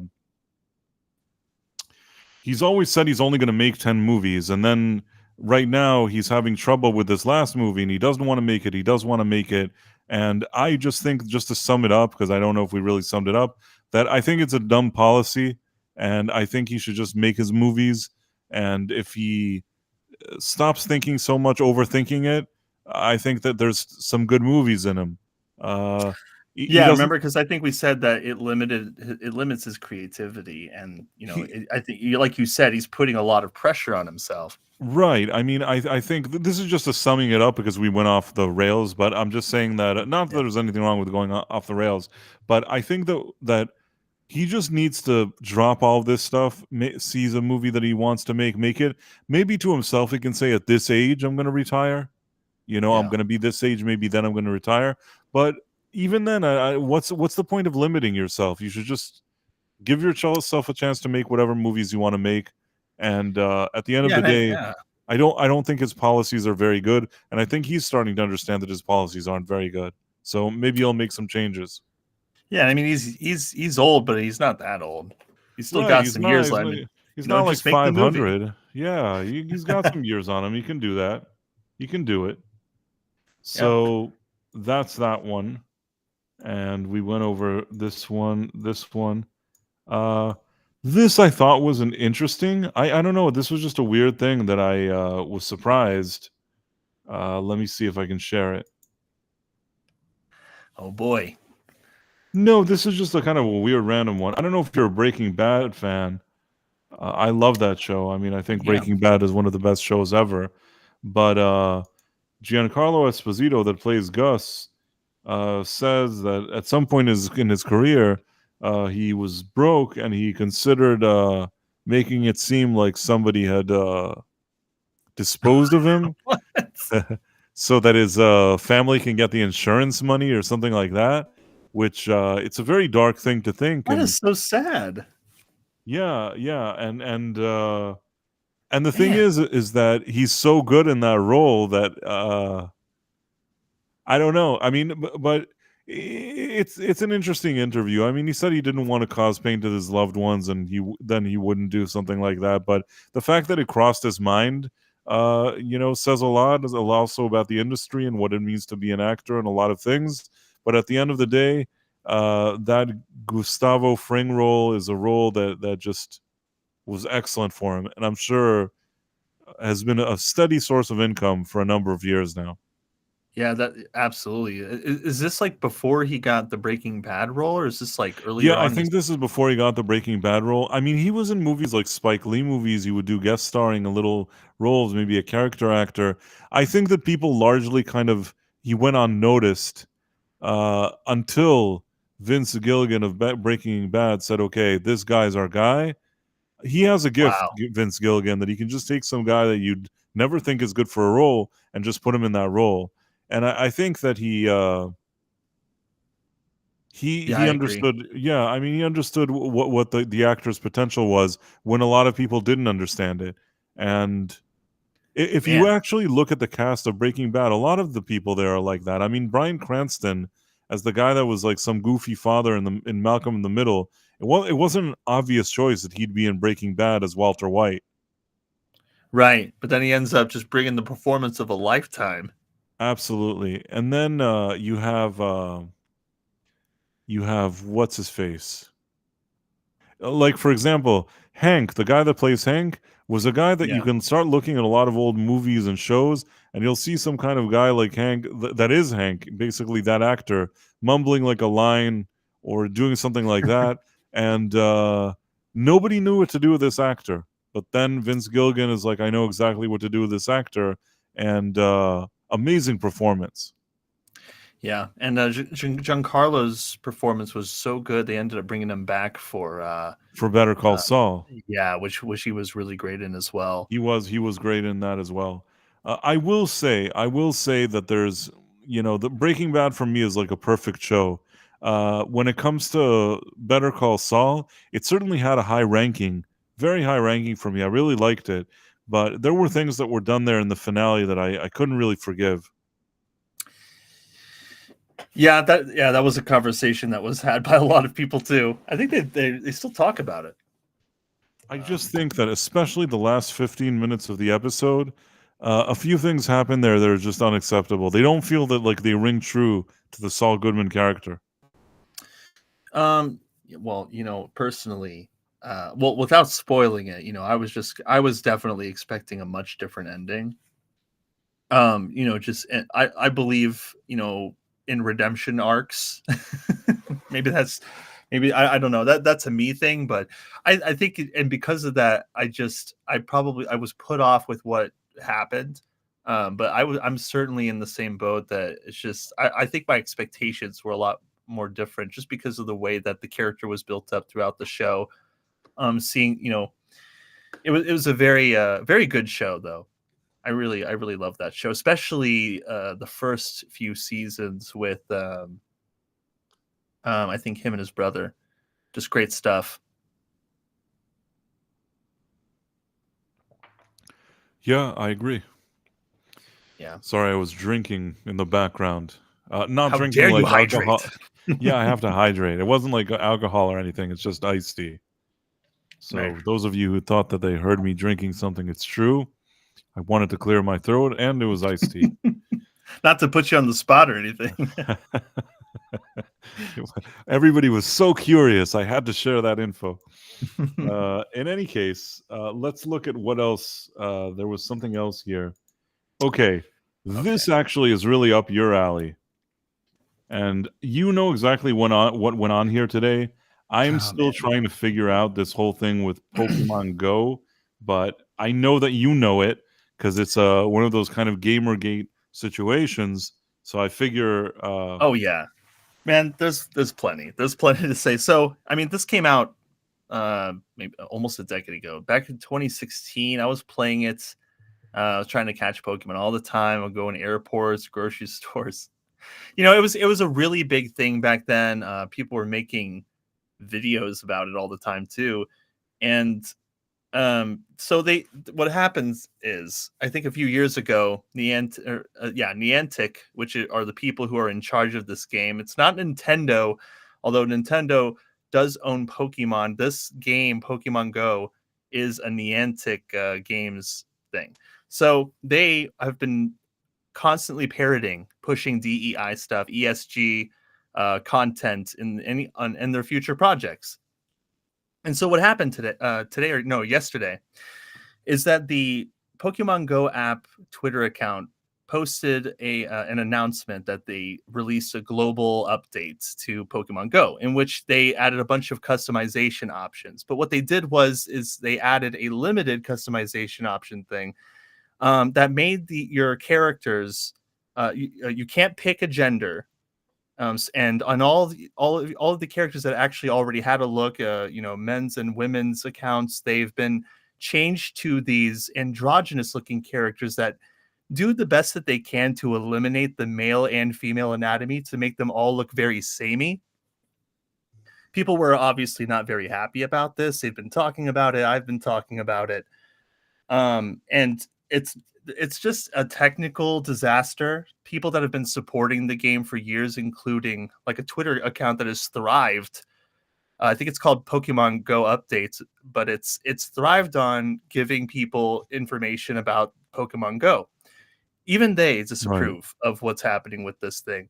So you can't pick your genders. The masculine features on the male characters have been reduced or severely downgraded. And the women, the women, like the females, as you can see in some of the photos, because that Park Place article right here, it shows several great examples of that. But you have female characters who have like a female sway, hips, just characters that look like ladies. Okay. And they end up removing all of those features, all of the accentuation and proportions, and it just looks like this weird standing straight mannequin. And it's something that people found connections with their previous statements about how they wanted to push DEI really hard. It's something that Niantic is actually really committed to. And I suppose that's why they teamed up with GamerX, which is GAYMERX, a consultancy agency. It's very Sweet Baby Inc-like. It parrots a lot of the same ideas. I see. And so they've been working with Niantic. They've already had their consultancy agents, and this is a direct result of that DEI implementation. And people are not okay. A lot of, it's like a hellfire storm out there. I mean, it's on the same level as Warhammer, at least social media wise, except people who have actually been spending years collecting their Warhammer stuff. I mean, they're not buying their stuff anymore. They've canceled their Warhammer Plus accounts and stuff. And there's another story for Warhammer to be told too, since that's like a completely different thing. But it's also the same, just because it has a lot to do with tabletop and gaming and stuff like that. But a lot of fingers are pointing at BlackRock. A lot of people are also pointing fingers at Nintendo for this Pokemon Go situation. So Nintendo is partially under fire for this, even though Nintendo really doesn't have anything to do with Pokemon Go. So there's collateral damage. I'm trying to think for a second. So, yeah. Sorry if I talk too fast and just no. I'm just trying to keep up. Like, it's not that I'm trying to. I like everything you're saying. Yeah. Wait, what was the last thing? Sorry, what was the last thing you said? Well, it just seems that people are pointing. I've noticed on social media that a lot of, or at least a good portion of the criticism is aimed at Nintendo. But I think a mistake that quite a few people are making is that this isn't really a Nintendo thing. It's a Niantic thing. This has really been Niantic's baby for a long time. So, do you think that Nintendo wants this to be this way, or they're doing this on their own accord? Now, I don't think that they have anything to do specifically with this situation, but I do know for sure, I've seen the evidence today that Nintendo is pushing DEI as well. They're trying to hire diversity directors, I believe. Either it's Nintendo or Niantic, but I've already seen an article explaining exactly what Nintendo plans to do.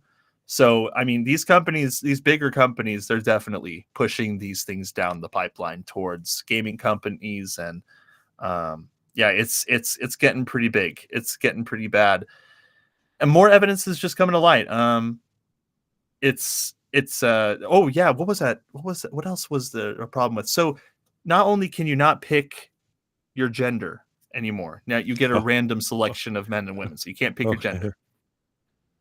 Of But you course also can. can't be an Asian. Why not? I don't know. It's just not an option. There's very limited rushed out the door. Isn't that feature. Istanphobia that you can't be an Asian?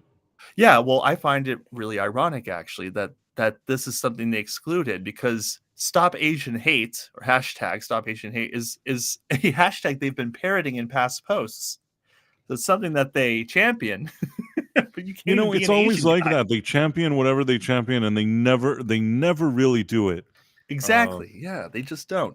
Even from my own experience and more in entertainment, I've seen this happen where the very people that claim to be so kind of tolerant and accepting and diverse and inclusive and all that stuff, at the end, when they encounter somebody from that group, they're not Yeah. always nice to that person.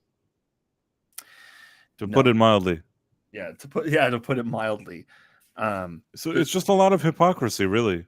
And No, and I think they that don't follow through. They do not. No, and you know, they're always talking about diversity, equity, and inclusion when they're trying to push these things.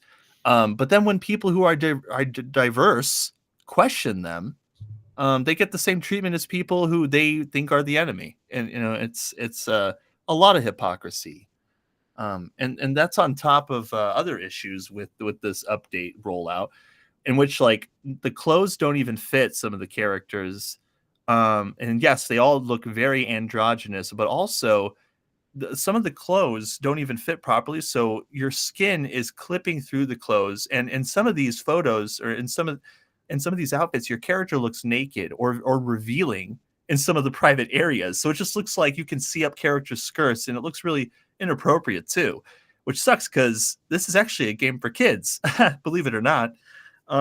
So yeah, it's a disastrous launch, and I think that DEI really does have a lot to do with it, just because of how rushed this thing is. It's like a rollout of. It's got a bunch of technical problems, but it also, of course, removes a lot of identity from players, which is one of the biggest criticisms. And when you have these 300,000 follower accounts that have been there just as long as Pokemon Go itself, supporting them, hyping them up, disseminating the updated information to people for years and years, they go on posts like Grums. Okay, Grums, who is apparently vilified by the entire gaming community, as the media likes to say. But when you have those accounts going on to his posts and saying, yeah, you know, you're kind of right. This thing is a disaster, and this is not how even though we believe in diversity, equity, and inclusion, this is just not the way to do it. You've got a problem on your hands, a very big problem. And this on top of Warhammer and people having their eyes open to BlackRock's involvement, and what they're trying to do with the retcon. I'm hearing things about Amazon being a big motivator for this push to retcon some of the lore. But there's more will come from that, I'm sure. But now people's eyes are opened, and it seems like every single time this happens, people are jumping onto it faster and faster. But yeah, that's the biggest thing with Pokemon Go today. It's like all these models and their excuses. It's bad. It's very bad. for sure. And yeah, I mean, I would think that somebody would want to not do this. I mean, they already saw. I probably have said this before here, but it's really just like a bunch of pirates that robbed already comics, and then they robbed entertainment, the TV and movies, and now they just figure they'll go rob this, and they're trying to now just kind of hijack this industry. And Yeah, they think, and I mean these have gone relatively unchanged, like for years too. It always seems like when they do this stuff, they go to the games that have already been here a while and have an established following, because it has not been like this before. You know, you just had your characters. I remember back in the day, I mean, the characters, they've looked relatively the same, not too different, maybe a few updates here and there, but this is, it's happening now. And only years after it's already been established. You know, they're not pushing this in any of their new stuff. Definitely Right. not. So just something of note. for sure. And aside from this, there's also a lot of Warhammer stuff going on, right?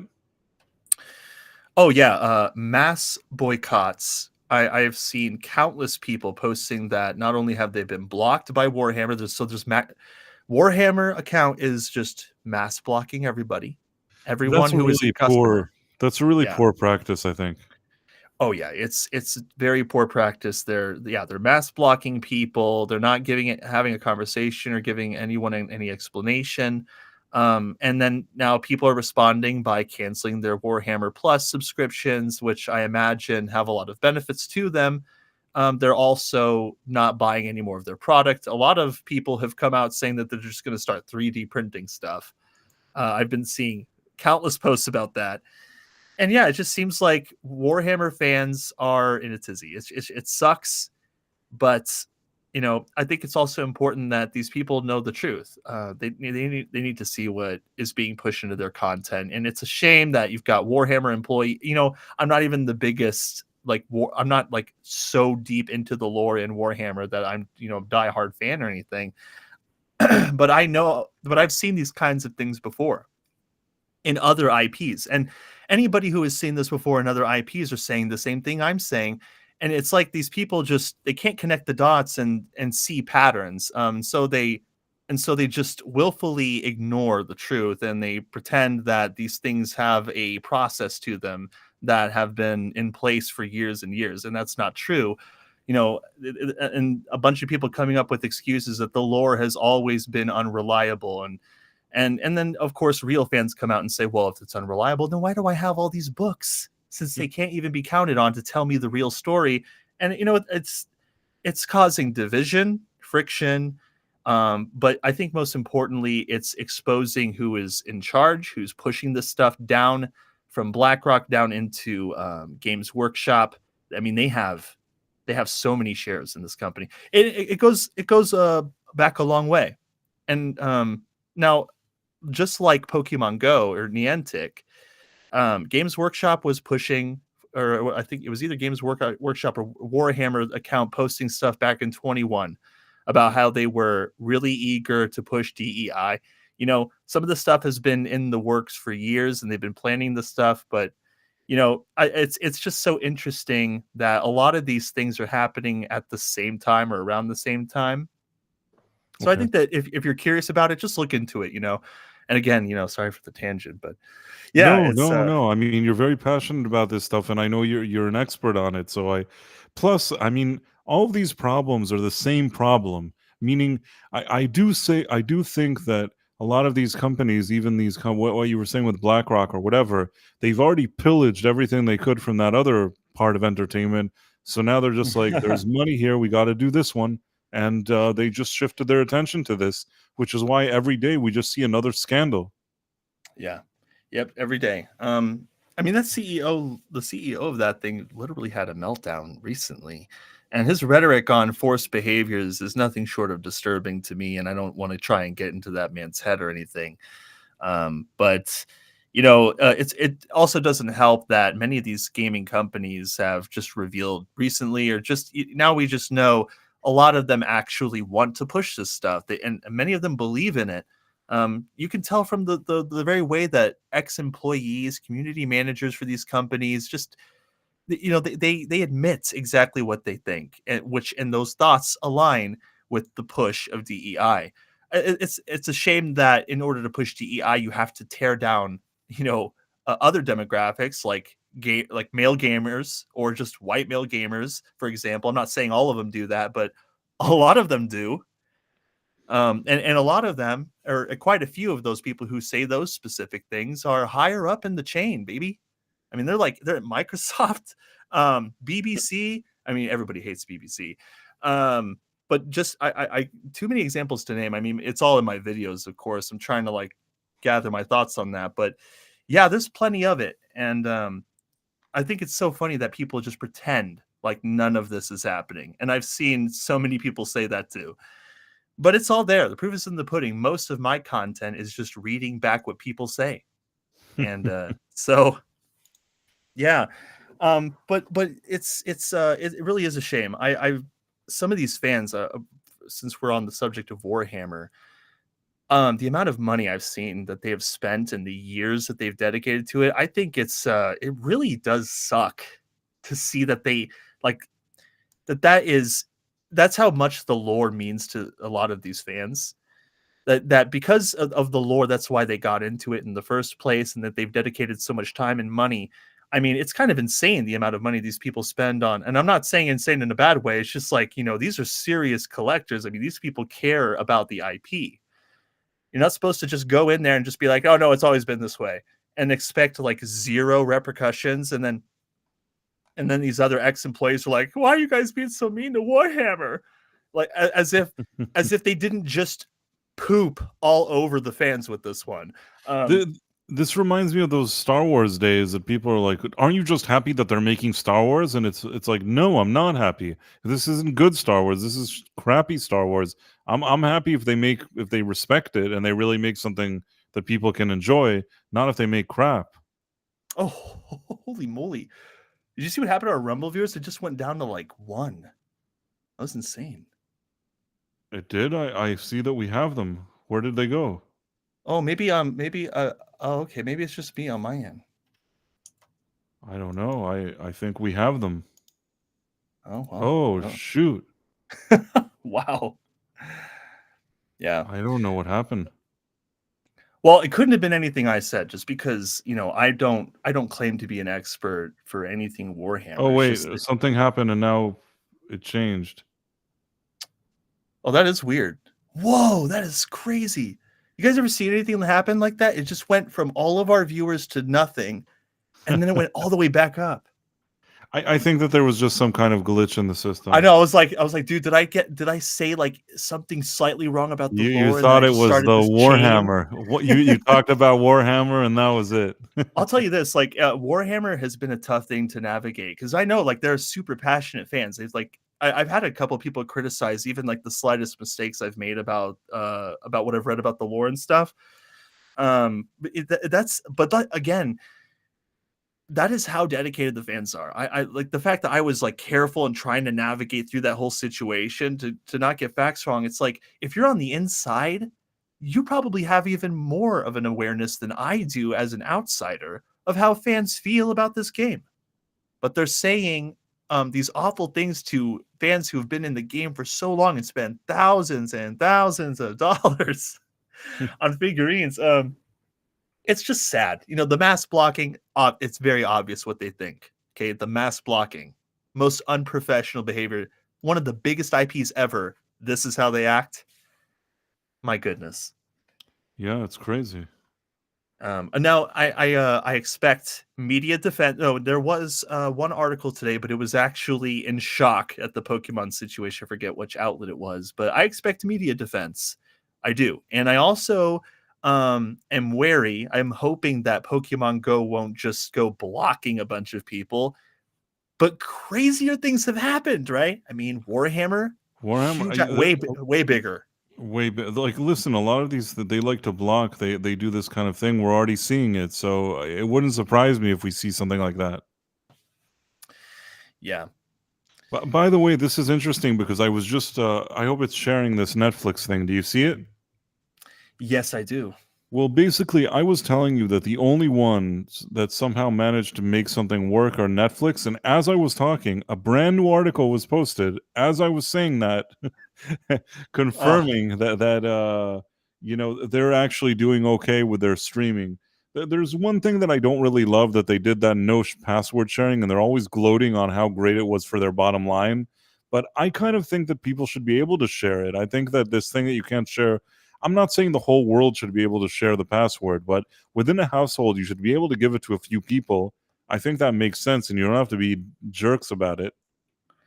Yeah, well, I mean, and I totally agree with you. Are they worried about their finances? Right. Is that why? Yeah, I mean, the thing is that, I mean, putting all of that aside, they're doing well. I don't think that's the only reason they're doing well, but it kind of annoys me that they pulled that maneuver and actually it caused more people to subscribe, because I guess a lot of people were doing the sharing and they managed to somehow create a situation that there was more subscribers. But this is a very kind of, I don't know if to say dirty way to make subscribers. There's something about it that doesn't sit well with me. Okay. Yeah. I mean, look, I think the more the merrier, personally, if it's not really hurting anyone or hurting your, but it's like they cracked down on password sharing and it didn't really affect anything. I mean, then why did you have to do it? Seems like they didn't really have to. No, I mean, I think that maybe part of the reason between the lines that their revenue is going up is maybe they've started because they implemented that strategy. But I personally just don't love it. I think that I just don't like that they did it. Yeah. I don't like. I think that it's fair enough if you have a family, if you have a few people, and you have a password, and you're kind of sharing within your family. I think it's worth it. Or come up at least with a family plan, or come up with something that's reasonably priced. But to kind of do that because you want to stick it to people because maybe a few people in a certain household were watching your show, I think that's kind of crappy. Yeah. Yeah, I think it is too. I was catching up on chat. Moody But Porters. they don't seem especially bothered by it. Can you spell the word fiduciary? I mean, I guess I can. No, just as that was the comment that came in. Netflix did allow sharing accounts, but with hard limits from Jay. Also, hey Jay, nice to see you in chat. Rita Ib Muhammad, Rumble Tech Issues. Yeah, we got some more No, chatters. there was though. a second where there was some kind of drop in Rumble, but what I'll say is that I'm trying to think with sharing of the passwords. Yeah. Have you tried it? Have you encountered something where they asked for the password? Yes, but I really haven't had any trouble otherwise. Like I've been asked for the password, but I don't really see any change, honestly. I mean, the thing is that I do have a few family members that use it, and then they may not be next to me, and then they called me. They're like, "Well, we can't do it anymore." So there are certain places it's like it knows that you're in a different location now, so it doesn't like it. But I think that within a family, they should have let a few people use it to make it so that your family, even if they're not all together, can't share something. That to me doesn't feel right. Well, yeah. So is it that because I'm pretty sure because you can share screens, right? But you can't. You just can't share the password in a different household. Yeah. If I'm correct on that. Right. You can't just go to a different place, a family member that maybe you installed it. Maybe you installed it at your mom's place and you have it at your own place. And then you go to your mom and you suddenly put on Netflix. It'll be like you can't watch this here. Yeah, it's such a weird thing, man. That's just so weird. No, then they have something that you can say, wait, but I want you to send me a special code. I want to do this. I want to do that. But it's a whole bureaucracy. And at the end, they maybe send you some code. Then you put it in and maybe you could watch it for a certain amount of time. But I don't know. I think it's not nice to put people through that. Okay. Yeah, I agree. Jay says, well, I think his message. Oh, due to the infrastructure costs, the optimal streaming business is one in which no one streams, but everyone pays their subscription. Absolutely. They'll count those views, but try to punish the viewers at the same time. The first taste is free portion of their service is over. That's right. It's go time. Time to crack down on those evil customers. I'm trying to see. Yeah, I'm not. I definitely don't. I'm not a fan. So there's this thing. I don't know if you can see it. Kingdom of the Planet of the Apes on track for 54 million plus US opening. I don't know if that's considered good. That's not. I mean, I don't know how much people were itching for another one of these movies. I feel like there were a few that they made within a number of years, and I watched all three of them. I didn't hate them, but I also feel like if they wanted to make more of these, they needed to hit the iron while it was hot. To wait so long and then to make another one, I can't even remember what happened in the previous one. Well, I know that they like defeated the spoilers, but they defeated like the Bad Army and then like Caesar. takes one for the team or something. Oh, this is supposed to take place like way into the future. Okay. Yeah. I was trying to see what Dawn of the Planet of the Apes made on its opening weekend, because I actually really loved that movie. Which one was Dawn of the Planet of the Apes? That was the second one, where they're trying to turn the power on in the city, and it's the one where humans have kind of already taken a back seat and apes are kind of starting to take over. What is it? This is from recent years, right? From the past 10 Yeah, years? recently. It wasn't the James Franco one, though, right? It's the one after James Franco. The one after that. I saw all three of them in the theater. I remember liking the first one maybe the most, then maybe the second one, and then the third one. But I could be wrong. I haven't watched them in a while. Okay, so Dawn had a 73 million opening weekend. Yeah, that sounds better. And also, inflation was different, ticket sales were different, so that sounds like a pretty decent weekend. Yeah. I'm not totally against this movie. I hope that it stays true to Planet of the Apes stuff. I'll probably watch it. It's one of those movies that, like, I like the Planet of the Apes stuff. I like this. I'm probably going to go watch it, but there's a feeling that it's going to be disappointing. Yeah. Well, you're not alone there. You're not alone. There's so many movies that I'm like, oh, maybe I'll see it, but I know.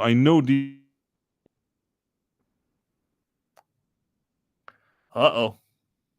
Don't worry, guys. He dipped. I think it's just technical difficulties there. Oh wait, he's back immediately. That was quick. He wanted to go see the new Planet of the Apes so bad. I had to go see what's going on with the Planet of the Apes, but I'm back now. He was excited. So, that was quite an experience. It's a short movie, actually. I think we covered a lot of stuff. I'm trying to think if there's anything else that we kind of didn't touch upon. I think we did a great job. We got quite a few topics, actually. A lot of them. Let me try just one thing to see if we missed something. Let me just check quickly to see if there's anything else. We talked about Netflix doing well, Fallout renewed. Jay said, oh no, Price of Reason has been infected with my internet connection. Oh, it's spreading. It's spreading, Price. You should have stayed away from Jay. What were you thinking?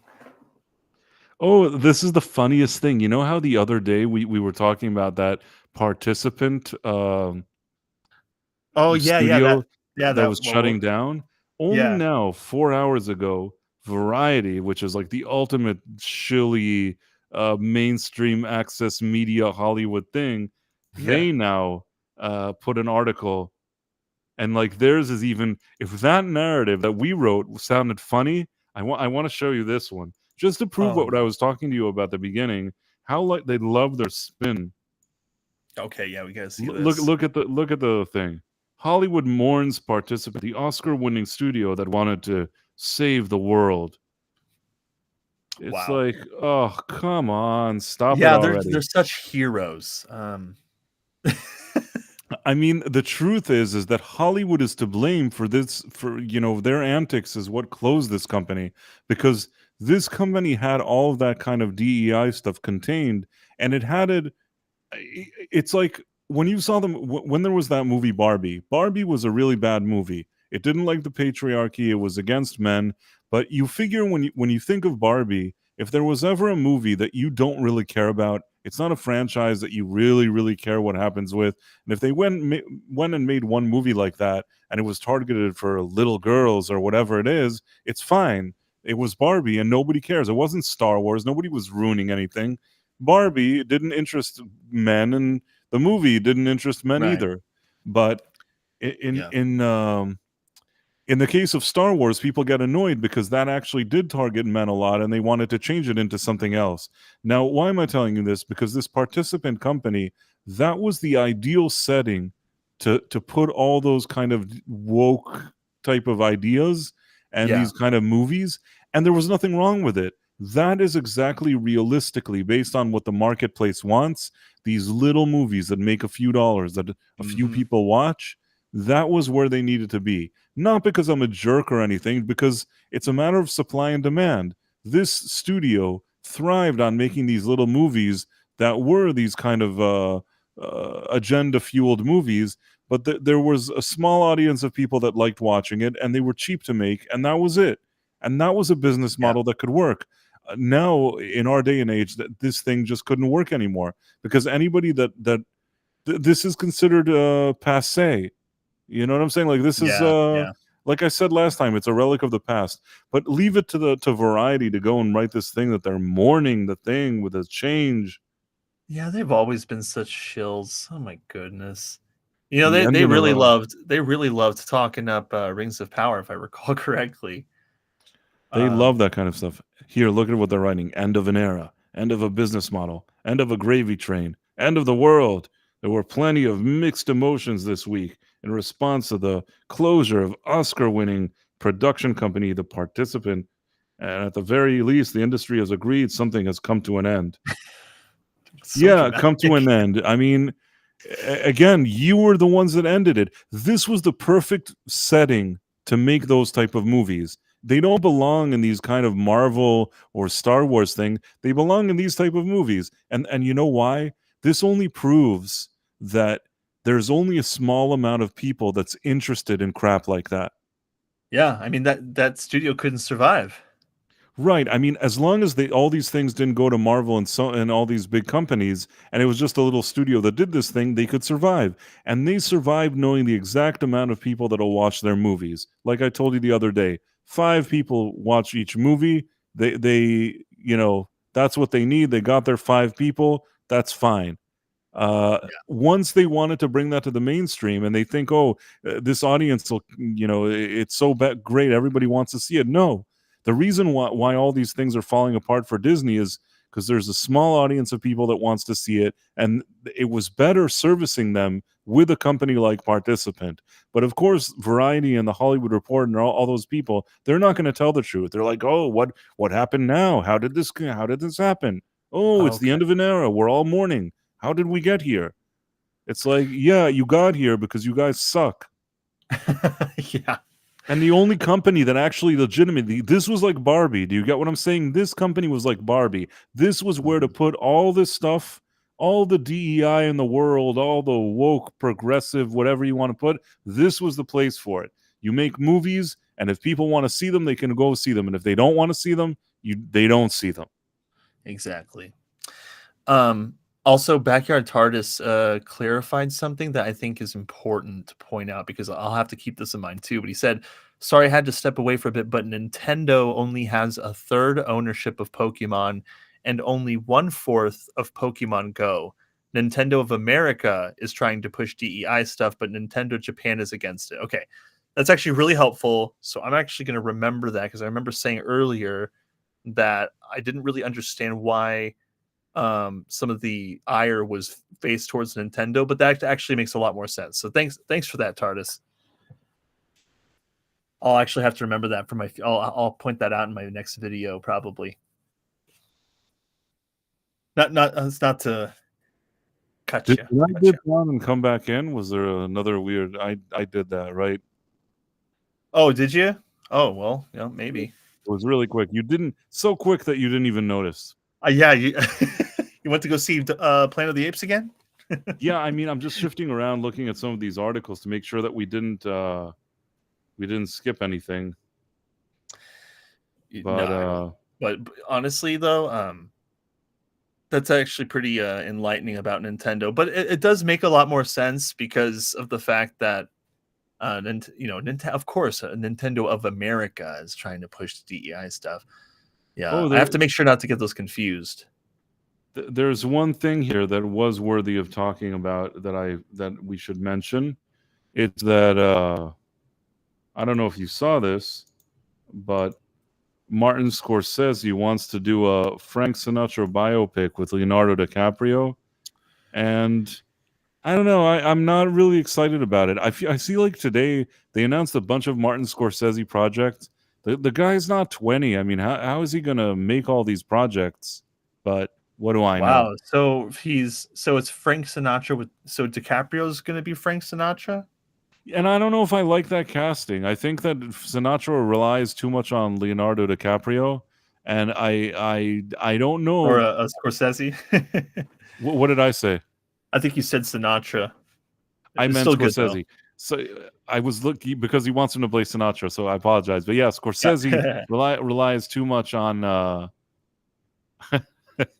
It's a late hour. He relies too much on Leonardo DiCaprio to carry these movies. But honestly, Leonardo DiCaprio, he's an okay actor. He's not as good as people think he is, in my opinion. I've always felt that he gets more praise than what he deserves. And I feel like Martin Scorsese, maybe he liked that back in the day he had Robert De Niro and Joe Pesci, but I've never felt that Leonardo DiCaprio is on that level. Yeah, I mean, I think that he's had some really great roles, but I mean, Leonardo DiCaprio is in a lot of his movies. I feel like someone else should take the lead. I mean, he's been in like 3 or 4 movies as his lead, I think. Quite a few of them. It's not a bad thing, like he's not the worst actor in the world. I don't know if he has what it takes to. He probably can capture Frank Sinatra. I don't know, but I don't know. He doesn't look like Frank Sinatra, and to me, in my eyes, he doesn't have the vibe. He's going to have to work really hard to sell me that he's Frank Sinatra. It's very hard for me to believe that he's Frank Sinatra. I don't know what to tell you, but I'll give it a chance. It's a good director. He's not the worst actor. I mean, I'll give it a chance. I'm actually curious. What do you think, in your opinion, what's Leonardo DiCaprio's best role, do you think? I think that his best role is probably Once Upon a Time in Hollywood. Then maybe The Departed. Then maybe Django Unchained. Then maybe Catch Me If You Can. Those are probably. I will say I think that my favorite was Catch Me. I think that was my favorite role that he was in. Earlier funny today, enough. Sorry, go on. No, funny enough, they had Spielberg, which directed that, was mentioned here too. But no, what were you going to say? I mean, it's obvious that when you give him good directors, he does a pretty good job. I was saying initially, like, I don't know, I said on a stream that probably the most convincing role that he did was the Titanic, and everybody got upset at me. But at least that convinced me. I don't know. There's always something about him that I don't 100% feel. And I think that my friend CC Karaoke said this, and I agreed with him. There's something about him that never quite convinces you that he's in the role. You always kind of feel that it's Leonardo DiCaprio playing a role.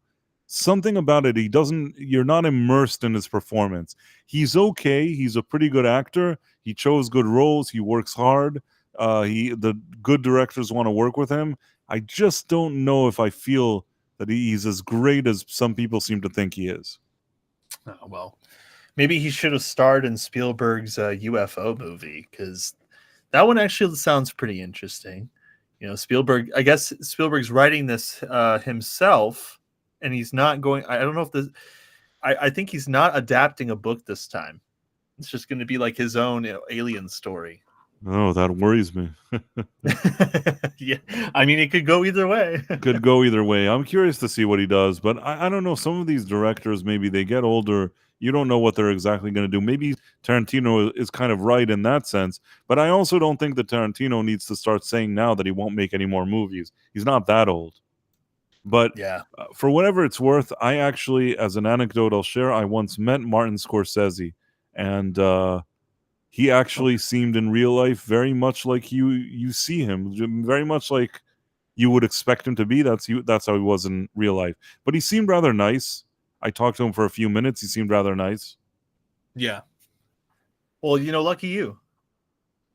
Yeah, no, it's great. I mean, I have a few things like on my belt that I'm very happy with, and meeting Martin Scorsese was cool. Well, yeah, but definitely not as cool as meeting Leslie Headland. Leslie Headland is the weirdest thing. I hope I'm even saying her name right. No, that is. I think that's the way you say your name. And Is it Leslie Hodlund or Headland? I don't know. and it's funny you should say that because I had another random thing. I don't know if I should mention it. It's not a secret, I guess. It's not a secret if anybody saw my Twitter today. So I guess it's okay. I guess I can say it. Although I'm not trying to bring attention to this matter, but I don't know. I don't know if I don't know if I should touch upon the subject or not. What do you think? Well, I don't know. I mean, you could either tell us, or you could leave a cliffhanger, or it'll just be a mystery box thing, like a J.J. Abrams. No, I don't want to be a question that never J.J. gets Abrams. answered. I'll tell you then. You okay? You win. You win. I don't. You pulled out the old your J.J. Abrams routine. That's Like kind of mean if you think. Right, that's the worst thing anybody could be like in a conversation. It's like, oh, should I say it? Well, if you don't, you'll be J.J. Abrams, and it's like, okay, I'm gonna talk now. Yeah. If there's like interrogation, okay, I'll tell you what you want to know. So basically, there was a whole thing where a certain Star Wars star had a granddaughter, and there was some kind of custody thing that was highly publicized. I mean, I guess I could say it has to do with Mark Hamill and a custody battle of a young girl. I mean, it's not a secret. Again, she's his granddaughter, and this thing was kind of publicized years ago.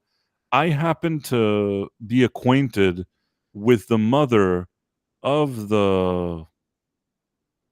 Mark Hamill's granddaughter. I don't recall you put a tweet. You posted a tweet about this, I think. Yes. So basically, over the past few years, from time to time, people on the internet, it's not exclusive to one person. Kind of, from time to time, when they see Mark pretending that he's all high and mighty and that he's some kind of moral compass and he lectures people, from time to time, people ask him, what's going on with your, granddaughter? Do you see her? What's going on with her? And I think that people weren't aware that basically at some point, I guess some kind of arrangement, understanding, settlement of sort was reached with the mother and with the Hamills, and the granddaughter does actually get to see them and stuff like that. But this wasn't really known to the public, and I think that they were basing whatever they were doing on old articles. Okay. And the mother just didn't moving forward didn't want to create that kind of environment for the kid, that now that things are good, she didn't want to really dwell on this kind of thing. And she requested just if people could kind of, lay off the thing with her daughter and kind of leave it be. But she wasn't personally attacking Gary, or, she wasn't even upset at him, or she didn't have ill feelings towards him. Okay. I also think that Gary didn't mean anything bad. He wasn't attacking the girl. I think he was attacking Mark Hamill for sort of behaving in a way that, according to court documents, didn't seem too nice. But most of the time I see his, granddaughter posts on Mark Hamill's stuff. It's usually when Mark Hamill, and I'm not saying it's all the time. I just know that, like, from when I've seen them, it seems like it's only when Mark Hamill is attacking somebody, right, or if he's saying something outlandish, right. In a lot of cases, when he was being kind of a douche, Mark Hamill, then I think that Gary would respond that way, and it's kind of a response that sort of you're kind of hitting a chord there. But I think that the quote unquote I don't want to call it an attack, but the criticism was really of Mark Hamill. He wasn't criticizing the kid. Nobody really knows the kid or had anything against the kid, of course. At the end of the day, what happened is that it started spreading, not only from the thing with Gary, but also with YouTubers fighting with each other, and all this beef that exists these days, which is also getting out of hand and really annoying. The kind of beef between YouTubers that we know these days, I think it's over the top. But at the end of the day, amidst all of this, she asked this mother of the kid, she asked me if I could make a statement on her behalf, and then I actually did do that. Let's see if I can. How did that post? Yeah, I'm curious to see how that post is doing, because that's really helpful. I mean, a few people saw it. I don't know that.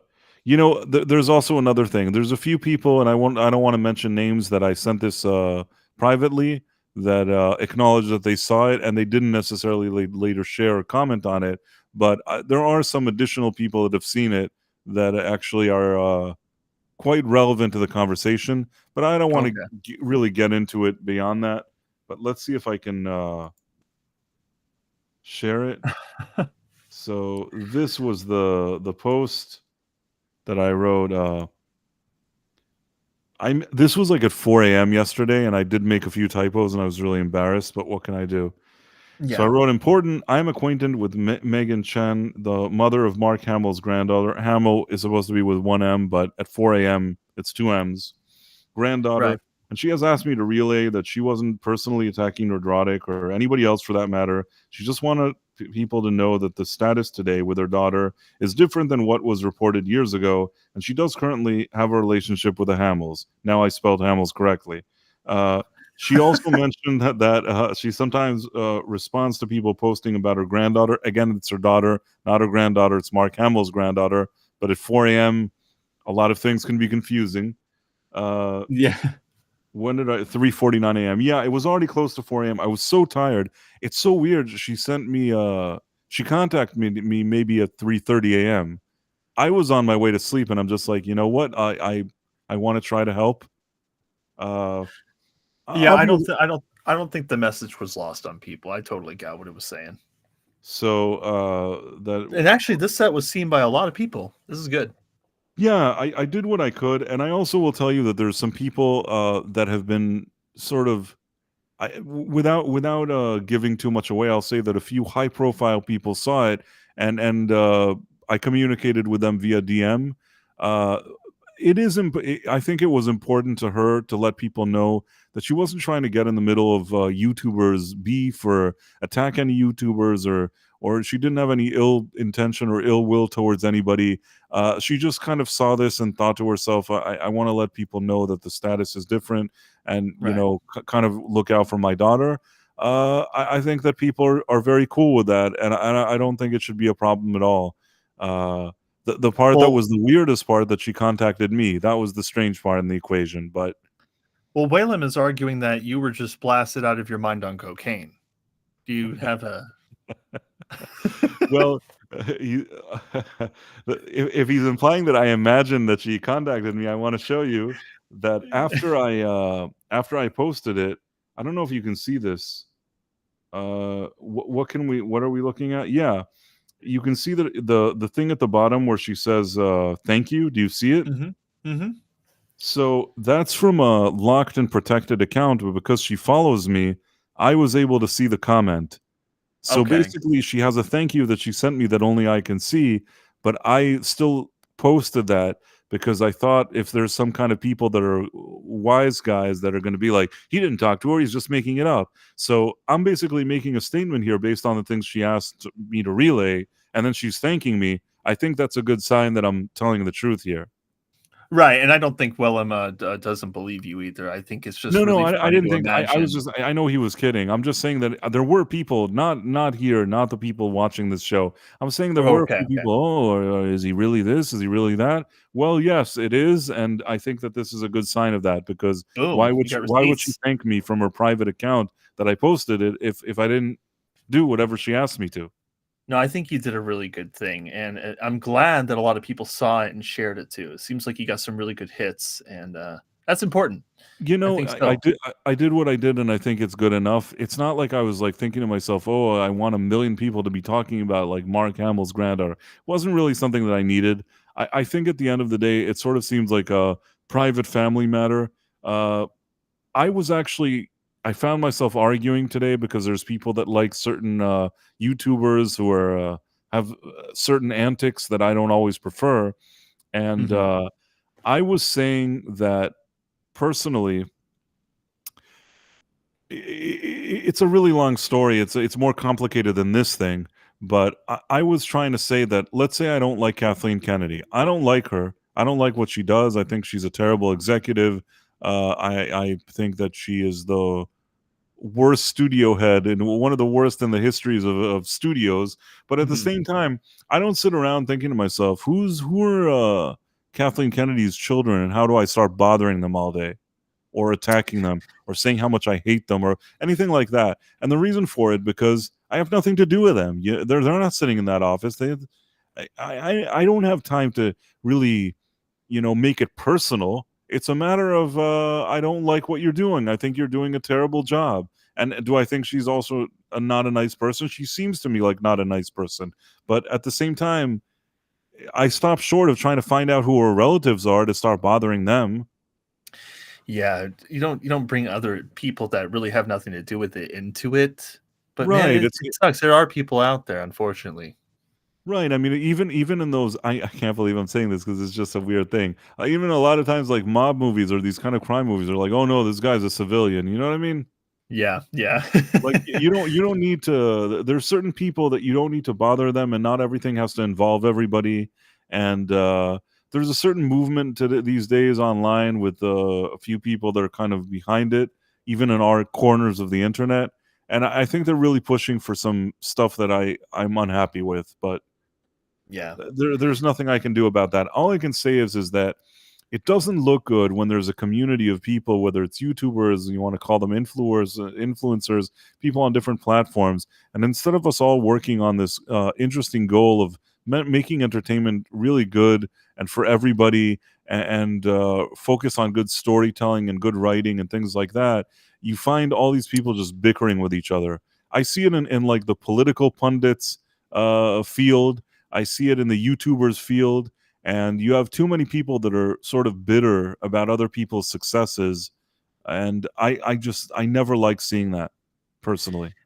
Yeah. Yeah, well, he said that that's a bad comparison. He said none of the comments regarding Hamill's grandchild were focusing on attacking that child. Yeah, and I don't think that, well, at least from the high profile accounts in question, I don't think that they were saying anything mean about any of the family members. I think that all of the No, attacks were no, focused. nobody was attacking the girl or any family members. It was just It's just idiots on the internet. That's who were doing it. Not really anybody that is well known in this situation for criticizing Mark Hamill, but it's really just the idiots out there who are going out of their way to attack the family members directly.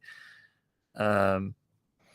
I mean, I never think it's a good idea to attack family members directly, and it doesn't matter who doesn't for what reason.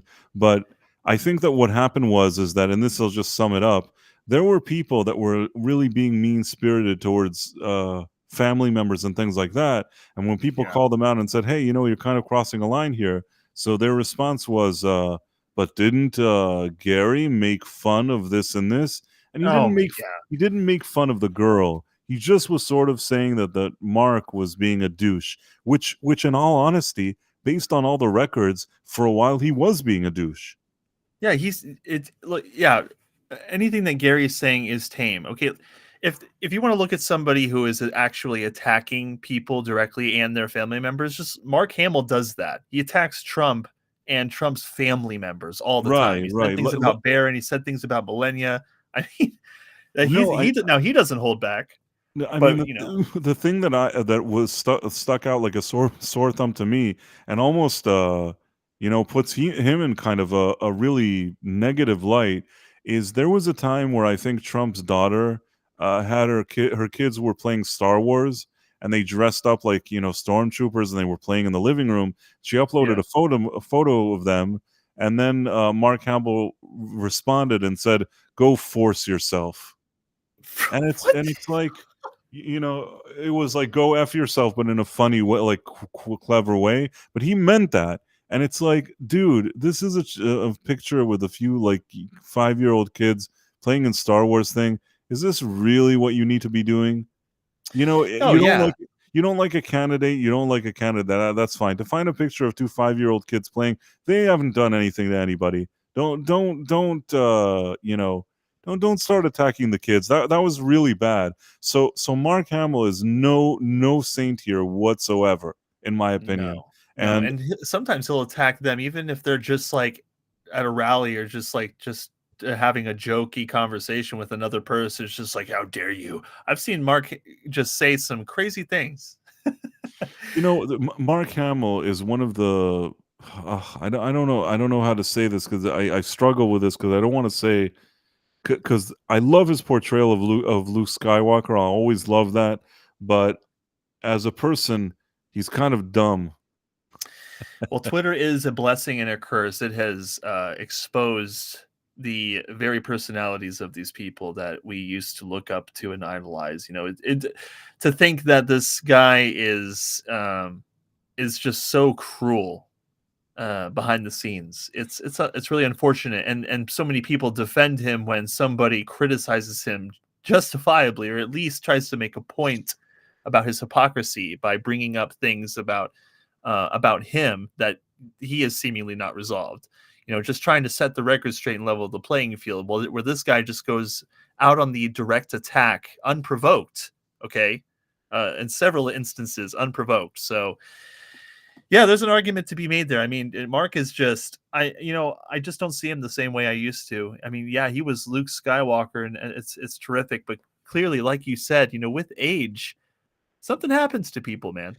It's like he's so obsessed, and he feels like he has to chime in every single thing. Sometimes, you don't have to chime in every second. And and what I'll tell you, why he wasted everything, in my opinion. He was this type of, imagine you're Luke Skywalker. Okay. There was, like, you played Luke Skywalker, such an iconic role. I'm trying to think if maybe this was like 7 years ago or 10 years ago or something, where it was one of those cheesy late night talk shows, probably a really crappy one. I don't even know why. I may have flipped through the channels and seen it, or maybe I saw a clip of it online. But I don't know if it was one of those Jimmy Fallons or whatever it was. But there was a situation that I don't know if there was like kind of an actor there or somebody was there, and the host, whoever that was telling him, when you grow up, what did you like? When he's like Star Wars and whatever, and then he says like Luke Skywalker, and he's like, oh, have you ever met Mark Hamill? And he's like, no, I haven't. I love that guy. Blah blah blah. I'd love to, like, I always as a kid wanted to meet him and do like lightsaber duels. I don't know what they was saying. In any case, they surprise him. Mark Hamill comes out, and this guy is so excited. You could tell just how he excited. I think it was an actor. Maybe it was Adam Scott. I don't remember, but so excited to see him and so excited to meet him. And I think that, like, the one thing that I'll say is that the way you looked at it that minute, you kind of would feel that way meeting him too. But this is before all that Last Jedi, I think, and all that other stuff. And you see it, and you totally understand it. Now, why am I telling you all of this? If you're an actor and you have that type of influence, that you just walk into a room and everybody just thinks you're great, and their dream is just to have a picture with you or anything like that because they really, really like you. If you're in a situation like that, you really want to be able to bring kind of like a positive message to the world. Maybe bring people together, not sit around and complain when there's a few 5-year-old kids that are playing with Star Wars toys. Yeah. So sorry for that rant, but I just think that he has so much potential to do something good. But what we see with him, all these kind of remarks, that's what comes from a place that isn't positive, in my opinion. No, I actually agree. Somebody was saying Luke is a hero, Mark isn't, from Whalum. Jay said Mark Hamill has been desperately trying to be relevant in Hollywood since 1983. To be honest, I haven't seen him in anything iconic besides the Joker, which I think is probably his most instantly recognizable role for me. But I mean, yeah, he doesn't really do anything else except exactly what Rob Reiner does, in which they just obsess over Trump all day. Yeah, I mean, the thing is that, and I always say it, I don't care, you vote for this guy, you vote for that guy, but their obsession, how obsessed can you be? It's like he has TDS. There's nothing you can do. Mark Hamill has TDS. It's unfortunate. It's unfortunate, and it doesn't help him in any way, because the people that would have liked him, they're from all over the place. And when you take such harsh positions and start kind of suggesting the people that aren't the same political opinions are you, there's something wrong with them, I think that you're losing something. you yourself are losing something if that's what you're implying. Yeah, and he's said several things like that in the past. Just that he definitely has a disdain for people who support Trump. And I'm not even saying that I'm like a 100% Trump supporter. But it creates a disconnect, because there are fans of Luke Skywalker and Mark Hamill who don't agree with him politically, and he does not have a favorable opinion. It's not the best look, in my personal opinion. I think he's been in some good things, and Backyard TARDIS mentioned, well, at least he thinks that The Last Jedi sucks too. That's good. At least he it's something, acknowledges I that. guess, but I don't think it's ever going to help us. I don't think that there's no way to turn back that clock. But no, what can you do? He was in a very unique position, in my opinion. He blew it, but maybe I'll be wrong. Maybe over time he'll surprise me. Oh, yeah. Well, I think that when that day comes, we will all be very surprised. I try to remain hopeful. Yeah. And I think that on that positive note, did you have anything specific you still wanted to go over? No, I honestly, I think I've gotten. I'm constantly checking, but I've got nothing new just yet. I think I have a little bit of research to do in the morning, but that's it. I wanted to thank everybody that tuned in to watch us today, whether you're on YouTube or Rumble or wherever you're at. We really, really appreciate it. And before you go, I think you guys should subscribe to Roberts. I fumbled that. You guys need to subscribe for real to Dread Roberts. The way to find him is whatever platform you're on. You put on DREADROBERTS, and like magic, you'll see Dread Roberts come up. And whatever platform you're on, I suggest that you follow him. Thank you very much. And also follow and subscribe to Price of Reason. I have to humble myself a little bit. I actually failed this guy hardcore when I went on to Valiant Renegades stream and failed to disclose the plug for our live stream. That will probably be a huge regret of mine. It doesn't matter. It's fine. I had a stream that I sent you from recently where I was trying to plug our show and a few other ones, and at the end I made such a bad pitch that to date there's people that have clipped that pitch and they play back to me, and they it's like kind of like an inside joke now that people laugh about it now. That's how bad it was. You're What'd a you meme say? now? You're a It's meme. kind of a meme. I mean, it's more internal, but there's a few people that tell me, "Oh, he's a great guy." Because there's a part that I'm trying to plug a guy's channel that we're watching a movie.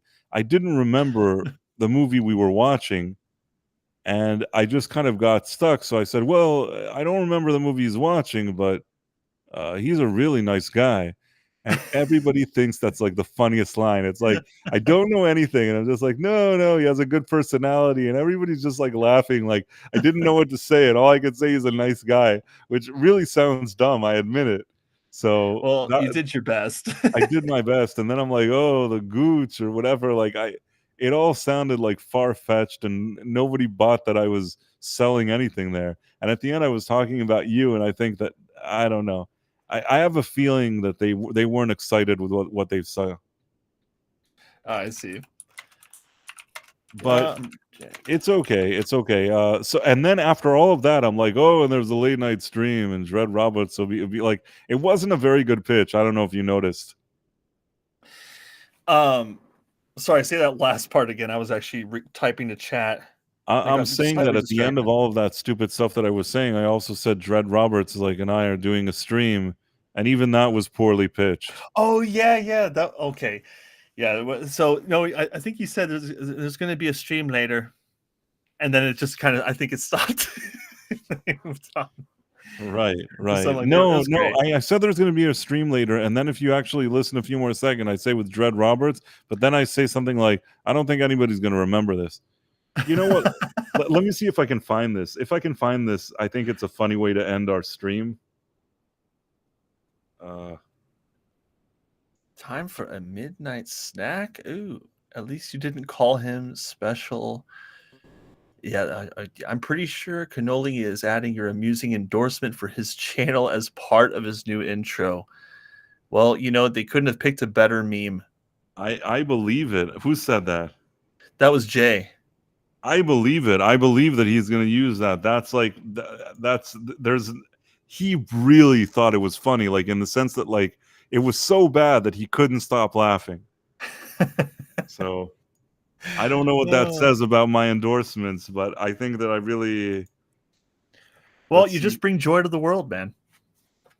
Okay, I think it was here.